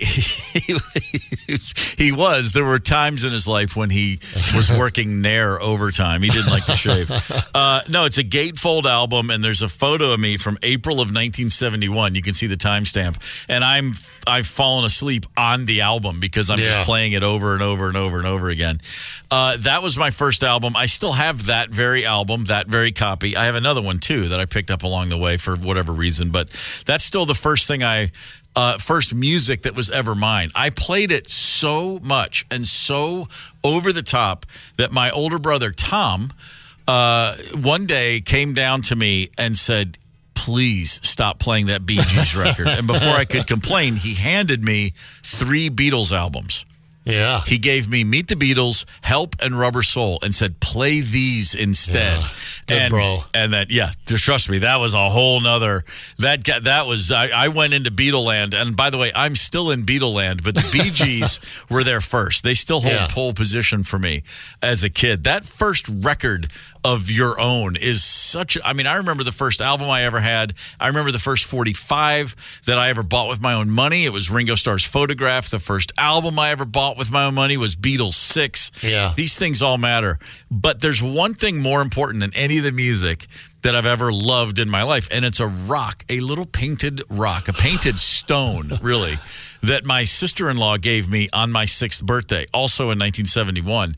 It was just a little, here it is, here's a little painted rock, because in the 70s, people painted rocks and thought that was cool. And that was another one of those things. I was like, you got to be kidding me. This is for me. You did this for me. It's not a hand-me-down. And I still have that rock to this day. 53 years later, I've never been without this damn rock, and I don't plan to ever be. And the reason we even got started on all this is over the Easter weekend, a gentleman in Ireland has had the same chocolate Easter egg in his refrigerator for 46 years. What a waste. Gosh. He was given a special Kitty's Cottage egg. It came with a toy kitten, and it was packaged in a colorful box. Very unique at the time. And in 1978 in Ireland, these things were not easy to come by. And he said his mother's first cousin gave it to him. He was 5. And he thought it looked so nice that he goes like, well, I don't even want to eat this. It's so beautiful. I'm going to save it. He was, again, a 5-year-old kid, stuck it in his refrigerator. The next year, after a year, his family said, well, we don't know if it's safe to eat. So it stayed in the fridge. And then at some point, he recognized this thing, it means so much to me, I'm never going to let it go. My man is now in his early 50s, and he's had this boxed up chocolate Easter egg now in his refrigerator everywhere he's ever lived since 1978. He has children. They know about it. They won't dare touch it. But check this out. Here's another story. A woman named Ann Gibbs has an Easter egg that is 90 years old. I don't know. Is this getting sad? I'm starting to feel sorry for these people now. She's 89. The All egg right. is 90. Okay. And this actually is kind of heartbreaking. This woman said the egg was bought for her sister who'd been in an accident, but she never got to eat it because she ended up passing away after an accident when she was just almost 5 years old. And so the woman who now has the egg was born a year after her sister died. The egg was still there, and she assumed ownership, and she's kept it safe for 90 years. A gift for her older sister who never got to enjoy it. What? I'd safe from, I don't know, damnation My belly, if you lose it. I don't know. I mean, just eat it. It's chocolate. You could enjoy just, it. Yeah, does chocolate go bad if it's refrigerated the whole time? I don't know. I don't know either, but yeah, that's okay. Well, I mean, I see the symbolism. I get it, you know. But the first guy's kind of a weirdo. He should have just ate it, you know. It's a chocolate egg. But for the sister and the whole memorial thing, and I guess that's sweet. When Easter bumps up against April Fool's Day, though, you got to be careful with that egg. I mean, how does someone not go...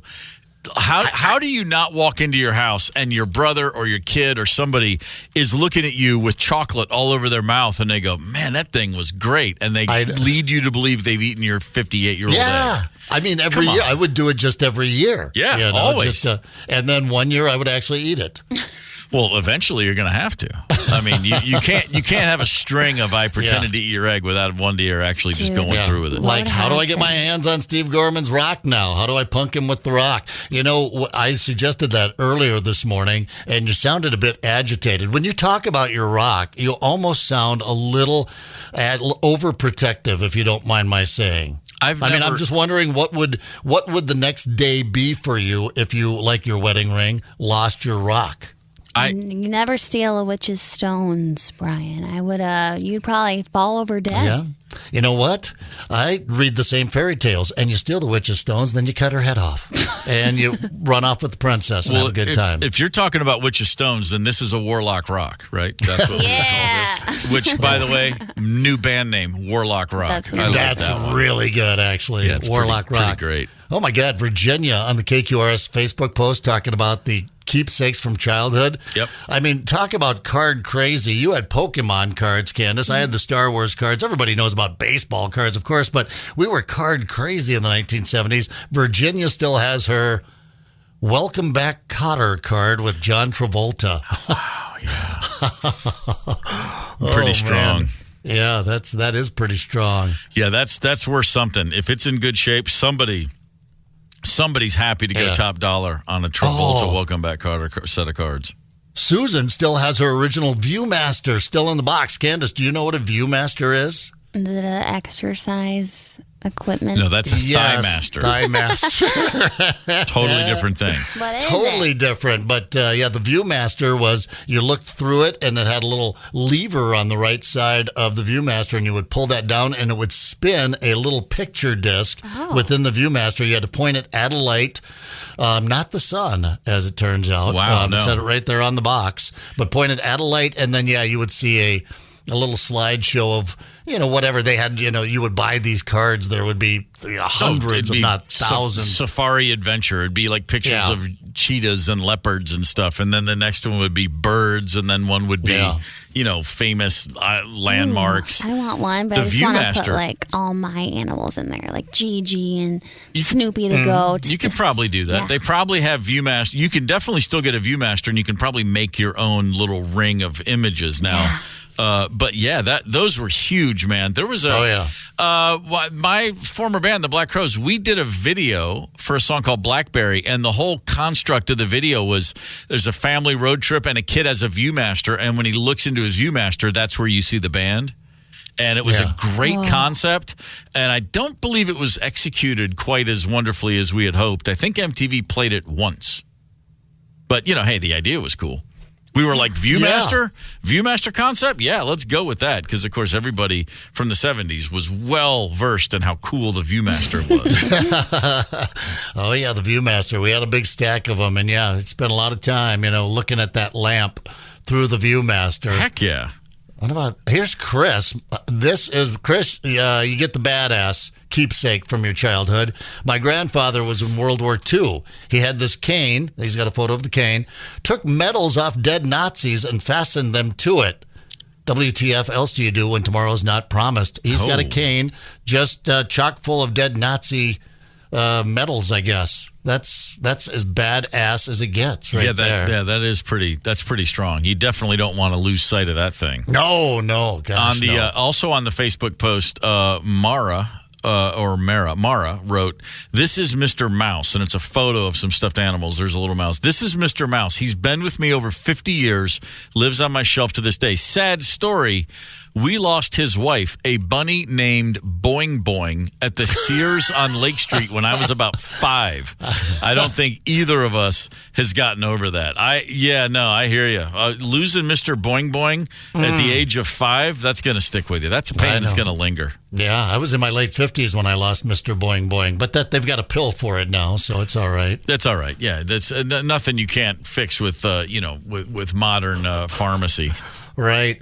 Ever tried to take your cat for a walk? You have Chauncey. Is Chauncey doing better, by the way? We're all, from time to time, people will say, "Hey, blah, blah, blah. Oh, by the way, how's Chauncey doing?" I'm like, I don't know. I'm not Steve. I don't have his dog. He's coming along. He's on pace. His recovery's going well. We've still got to keep him very chill and calm. He's not able to walk. He's up to 5-minute walks a day, which is all standard. Doing great. Right. Doing great. Thank you for your concern. Of course, back on the leash. I bring it up because you've had a family cat. I don't know if you currently do. I don't think so, but you've had family cats. Oh, we have a cat. We got Milo. Sure. Oh, yeah. So you got Milo. Would you ever consider? Have you ever tried putting Milo on a leash and taking Milo for a walk? Oh God, no. No, he is way not on a possible. Leash? Waconia, our own Waconia, right here in Minnesota, right down the road, just passed an ordinance that requires leashes for cats, and there's a reason for it that we're going to get into here about 9:28. Hang tight. Connect with us on the KQ Talk and Text line, 651-989-ROCK. That's 651-989-ROCK. 92 KQRS.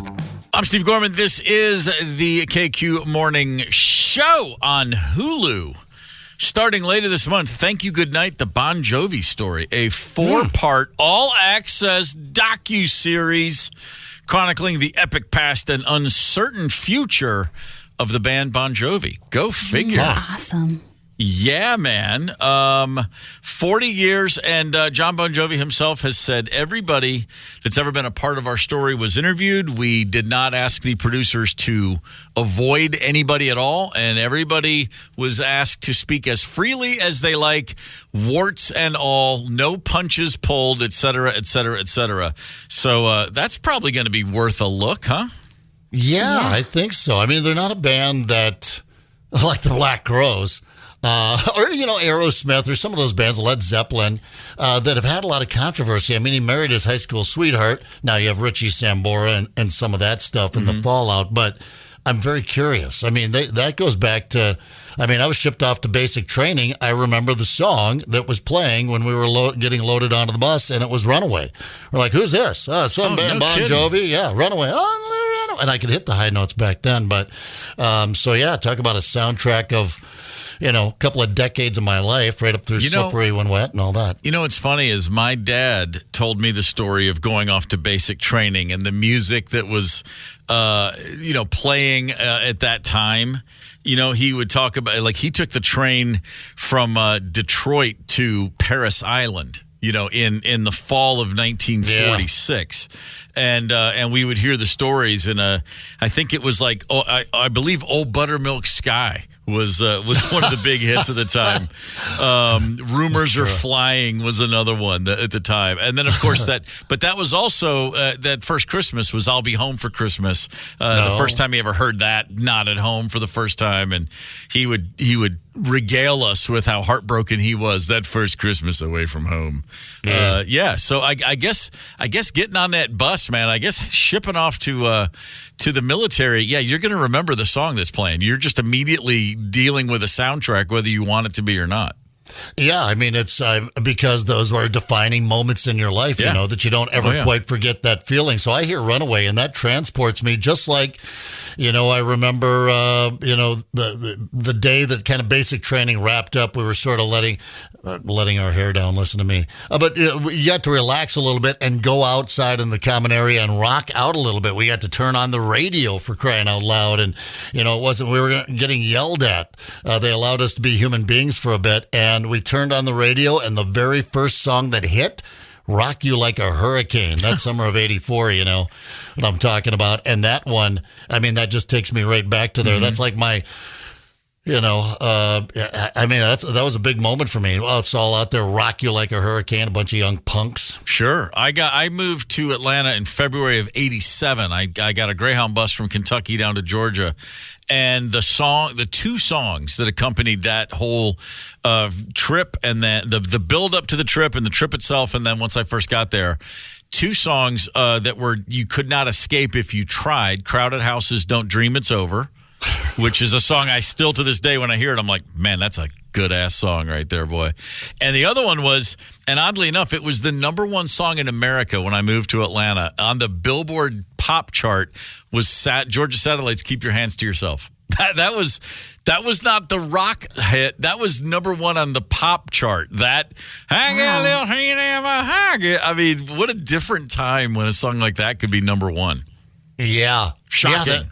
Yeah, that reminds me of my first time I went off to church camp. Yeah. Talk about those songs, because that brought back a memory of a country crossover song that was number one, and we were all singing. It was a backpack trip we hiked up to the base of Mount Rushmore, the back of it. Back there, there's a little secret compartment most people don't know about, but us Methodist kids know a little something about it, and that was Devil Went Down to Georgia.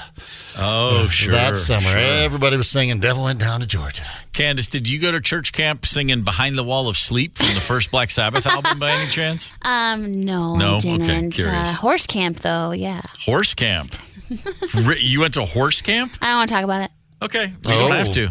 Did you get your foot stepped on? Oh, dude, I had this terrible, terrible, evil pony named Yankee, and he was a real bastard. Can I say that? It's my birthday. You can. Yes, especially about ponies. Shetland, I bet. Those little biters. He threw me off a couple times. He would, when we were all supposed to be running, he would just sit down. Yankee Doodle douchebag is what you're saying. Yeah. Yankee Doodle douchebag. Yeah, they're like donkeys, mules. They're worthless. That's funny. Well, mules aren't worthless. Donkeys are worthless. That's funny. Your bad horse was Yankee, because true story. My kids, we took them horseback riding once in North Carolina, and my son's horse was named Rebel, and that horse. What am I trying to say? That horse was a real problem. Didn't throw him, but was trying. You could tell he wanted to. It's right there in the name. Yeah, that's what I'm saying. You got to get him like Apple or, old Willow or something. One of those horses. Rebel lives up to it. Old Red. Oh, there's old Red. He wouldn't hurt anybody. With the slope back. So speaking of dogs and horses, and let's go to cats. How about this? You mentioned this earlier, Zep. Waconia, Minnesota. There is now a city ordinance, basically. The city council amended an ordinance that regulates dogs to now include cats, by which I mean if you have a cat, you better have that cat on a leash if it is off of your property. Yeah. People are saying, cat owners now obligated to leash their animals when they're out in public, contain them to their property with a fence or a leash, and most importantly, clean up any pet waste that their cats leave in parks or in someone else's yard. What's going on with the cats in Waconia? What's going on with Waconia? Waconia, just very bucolic. It's beautiful. It's wonderful. It's one of the great burbs towns in Minnesota. Okay. And I'm sure there are other city councils in Minneapolis that are thinking, what are they doing? What are they dealing with? Cats? They got some cats running around the neighborhood that are off leash, and that's what they're doing in the Waconia City Council. While some of these other city councils are battling major issues of the day. I think it's just sweet, but who can put a cat on a leash, for crying out loud? Well, it does seem I always say I'm a dog guy, not a cat guy, but I have a cat who I enjoy, and Milo, he's a good snuggle guy, and he's my buddy.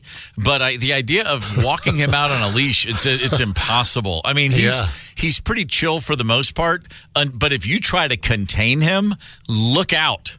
getting him into his little carrier just to go to the vet is like we have to pull the carrier down from the closet and leave it out for like 3 days in advance. Yes. You just set it in the corner of the room and he's immediately aware that it's there. But then after a few days, he kind of forgets about it. And then you got to get him. It's a buildup. You've got to get him. You have to sit still for minimum 30 minutes. He'll approach you. He'll get up on your lap. You start giving him the little scratches and snuggles that he likes. And then literally it's like, now! And you get that scruff and get the cage and shove him in there and close it. I mean, it's a serious effort to get that boy to the vet. The idea that we could ever put him on a leash and keep him on a leash and have him do anything other than try to kill us is impossible to imagine. You're better off taking your rock for a walk. Yeah, put the rock on a leash. I'm better off doing most things with my rock, as a matter of fact. That's my rock. Than the cat. No, they're talking about neighborhood cats here. I think everybody knows what the neighborhood cat is, right? There always seems to be that one cat that just wanders around the neighborhood. In fact, down when the girls lived in Prior Lake, they sort of had a neighborhood cat. Charlie would just get out. He'd bust screens out, or they'd just let him out. And there was a big to-do. I remember coming into the yard with a couple of young girls crying because one of the girls said, "That's Star. That's our cat. He comes to our house like 4 days a week." And Sydney's out there going, "That's Charlie Chocolate Chip, and that's our cat, Dad." And dads and moms had to get together and sort it all out, which we did. But the neighborhood cat. So, they don't want them wandering around Waconia, tackling the tough problems out there, but it's kind of cute. But getting a cat out on a leash. I'd like to see it. Doesn't make sense to me. I mean, when we came up here for the first time, when we moved up and with the pets and stuff, and then also last year over the holidays back, Rosemary and the pets were in Nashville for the bulk of the holiday season with the kids, and I stayed back here. But both times the animals have been in the car, long road trips. Yeah. And for Chauncey, it's a no-brainer. He's, he weighs 80 pounds. We're not going to fly a dog that size. And, he's cool in the car. But for Milo the cat, we had talked about it. I'm like, well, you can just fly with a cat pretty easily. And we thought, that's better. We could probably get a little sedative just to help him cool down. The vet will give you a little pill. But then we looked at the TSA requirements. And when you travel with a cat, apparently you get to TSA, you have to remove them from their carrier and walk through the x-ray machine holding your cat. Oh, boy. And that's all it takes to get him in the car for 12 hours because we can't do that. He can't be trusted. No. We would never he would be gone and he would live the rest of his life at MSP Airport. He would just be picking up scraps. He'd be a cat on the loose there. Occasionally a bird flies in. He'd have something to chase, but we'd never feed it. We would never see. Yeah, of course they would. We'd never see him again. Yeah, he'd be the feral MSP cat. Well, Sydney has a half-hour story that she tells occasionally on the holidays about trying to fly her cat, halfway across the country, and gave it some medication that they got from the vet that was supposed to, sedate the cat, but did not, and it broke out of the carrier on the plane, squealing and screeching and caterwauling like they do, and her arms were all torn up. She was crying. There was blood. The cat was freaked out, and that cat will never fly again, I know. That's not cool. Man, that's not cool at all. No. Good luck out in Waconia with your cats on a leash. Yeah, no, not a chance. You're just asking for trouble, man. Let them loose. I just saw, Rosemary was telling me about, I should say, a whole piece about the cats in New York City. Like, you always hear about New York City has a rat problem, but apparently they also have a cat problem. Like feral cats, and just the cat population has exploded for whatever reason. And it's a real problem for the general ecosystem. The number of birds in Central Park that are just going down, that cats are just mauling by the millions each year. It's like an insane number of things going wrong. And it's New York City. So like if you say, we're going to go kill all the rats, everybody goes, yay. And if you say we're going to do anything to cats, people are like, what are you talking about? You let them go. And they're trying to figure out, like, do we try to get all the cats and just neuter them and spay them? Or do we just do away with them? And there are people like the folks who study ecosystems and how to maintain the healthy balance. They're literally saying, Look, I know no one wants to hear this. But we got to kill a whole lot of cats, and the city's like, we can never sell that in a million years. So they're saying we're gonna humanely capture them and spay and neuter them and re-release them. And the animal people are going like, no, actually, no. These are feral cats. They're of no use to anybody. They're making a mess of things. It remains to be seen what's going to happen. But I can only imagine being the person in the mayor's office who gets that memo. Yeah. Hey, you have to go sell. We're going to kill all the cats. Come up with something funny and kind of catchy, could you? Cat killing, meow, meow, meow, meow, meow. There was a big feral cat issue over in Wisconsin. This was like a couple of decades ago, and we started talking about it on the morning show because they sort of came up with their own little hunting season for feral cats, wild cats, which are not, are no closer to your domestic tabby than a mountain lion is probably to your domestic tabby. And they were becoming an issue out there in Wisconsin, and Wisconsin was kind of trying to pitch this whole cat hunting thing, and I thought an army of single middle-aged women was going to cross the border into Wisconsin and put a stop to it, which I think they probably, as I recall, they may have had to say, we're going to call it off. Yeah. People weren't digging the cat killing. No. There's just certain things you'll never be able to get away with, no matter what. Right. You could literally have videos of roving bands of feral cats kidnapping babies, and people would be like, don't you touch those cats. Those babies were in the wrong place at the wrong time, granted, but not the cats. Yeah, no, you're absolutely right. I'm not going to get in between that battle. Dogs are generally just doing so much more for us. Like this, a new study shows dogs can detect trauma stress, like trauma-induced stress, simply by smelling the breath of humans. Service dogs trained to help people dealing with PTSD can be taught to detect these episodes by sniffing the breath of the person in question. This study is very important because if these dogs are more expertly trained, they can potentially stop PTSD episodes at an earlier stage, truly intervening and therefore being a far more effective service animal. What can't dogs do? Wow. I'm telling you, man, that's awesome.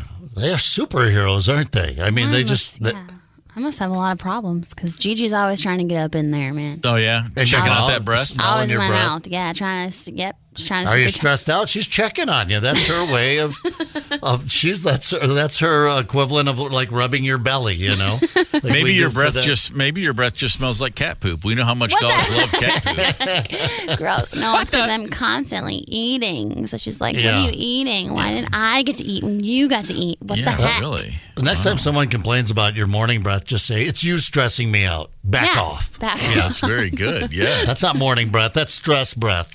Back off, man. That's crazy. We told a story earlier today about police in California pulled a car over and a 9-year-old boy was driving. I would trust Chauncey behind the wheel of a car more than a 9-year-old boy. Oh, yeah. That was one of the things that we saw when talking about truckers, what they've witnessed out on the road, bad driving habits. Someone was driving with their hands off the steering wheel, and their dog was standing on their lap with both paws on the steering wheel. They were letting their dog drive, and probably better than a lot of the commuters out there these days. My brother Dave and I used to run a shtick. It was actually not bad driving, but it certainly looked like it was bad driving, where we noticed once he had this giant Vista Cruiser station wagon. Like you could put like 62 people in this thing. And the front seat was just, it was just one long seat, across the front. Yeah, the bench seat, front and back seats. And the car was so wide. And we were driving. We were coming back from playing some pickup basketball, and we had the exact same shoe, like this Nike high top. And he goes, hey, put your foot out the window. I'm in the passenger seat. I put my right foot out the window and then duck down so that's all you can see. And then he, driving, put his left foot out his window. And so anybody driving by just saw one guy driving, and it looked like both his feet were out of the windows of the car. And he's telling me, he goes, man, everybody's looking. And any pedestrians, he would honk the horn and just kind of wave. And then the double takes people were doing at that site. And, of course, he had a much bigger shoe than I did. But, no one notices a car doing 30 miles an hour. But that was good shtick. But, see, that was just shtick. We weren't actually, doing things. Yeah, there was a woman eating a bowl of soup while driving her car. Like, man, it's really just, isn't it enough to just be operating a vehicle at 60 miles per hour? Do you really need to be involving a bowl and a fork and a napkin all at the same time? Yeah, Stretch, Mike Gelfand, hung out on this show for many decades, used to say, rightly so, and when you think about it, it was rather profound, the most dangerous thing most people will do in their lives is drive a car. Just simply driving a car. That makes sense. A couple of 1,000 pounds of iron there that you're hurtling down the road, sometimes going 60, 70 miles an hour. That's when you think about it, kind of crazy that we behave the way we do sometimes behind the wheel. Yeah, when my dad was struggling with his driving later in life, and my oldest brother had to say, "Hey, we think it's time you turned in your driver's license." Yeah. The most unimaginably difficult conversation, especially with Don Gorman, who was just like, and it stemmed from I got lunch with him. This is back in 2013. He was living in Detroit at that time, and he came by my hotel. I was on tour to pick me up and take me to lunch. And on the drive to a diner, he went right through 4 stop signs. Oh, I'm like, Dad, stop sign. He goes, that's fine. And then I said, hey, let me drive back. I drove his car back to my hotel because I was like, I'm not getting back in the car with this guy. And then I called my brother, and we're all adults, right? We're all completely. I mean, I'm in my late 40s, but I still call brother number 1. Hey, you got to talk to Dad. You got to get his life. He's like, come on. I'm like, you're the oldest. Let's go. Yep. And so, because he was planning to visit him, and so he did. And when he talked to him about it, he said, look, Dad, we're not feeling good about this. You need to turn in it's time, And my dad said, oh, you're worried about me? You think I'm going to kill myself? And my brother goes, no, I'm not worried about you. I'm worried about you hitting a telephone pole and taking out someone's electricity for an hour or 2. And it was like the classic example. No, dude, I don't care about you. And it's not even I don't care about other people. It's I don't want someone else to be without power for an hour because you can't drive. It's like, just cut him right down to size. And my dad was like, damn it, all right. Lost that battle. That's a tough one. Yeah, because at the end of the day, like you said, worst. I mean, the best case scenario is you're still talking about a ton. It's 2,000. What's the lightest car on the street? And I was just guessing at 2,000 because my somewhere Harley around weighed there. 8 something. So I thought, well, car's got to be at least a couple of 1,000 pounds. But it's a big missile hurtling down the road, and we see the damage that happens, and we see, we've all probably been affected at one point in our lives. Sure. Serious car accidents, and that we take it so nonchalantly. We'll do things like eat a bowl of soup while cruising down the road, like the lady I saw with the laptop on the dash of her vehicle. Watching a movie, Your average mid-size sedan is checking in these days at 3,300 pounds. Okay. Okay, then. Yeah. Take it easy. No soup, no movies. Just drive the damn car.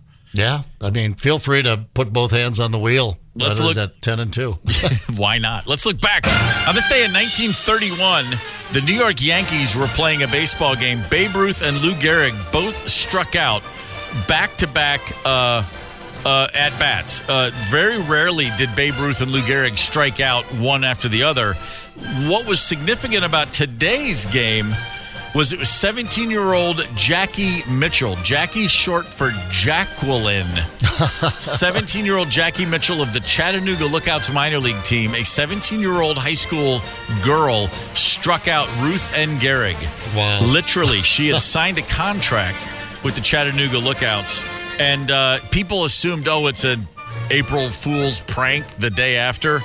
Babe Ruth, Lou Gehrig, and Jackie herself always said, no, she legit did that. Wow. Kennesaw Mountain Landis was the commissioner of Major League Baseball, and the next day he voided her contract with the Lookouts and said baseball is not for women. Know what baseball wasn't ready for then? Women striking out men. That's what especially those men. Yeah, right. Not women. Hell, she was 17. It was a kid. Yeah, no kidding. Get the KQ Morning Show podcast wherever you listen. 92 KQRS.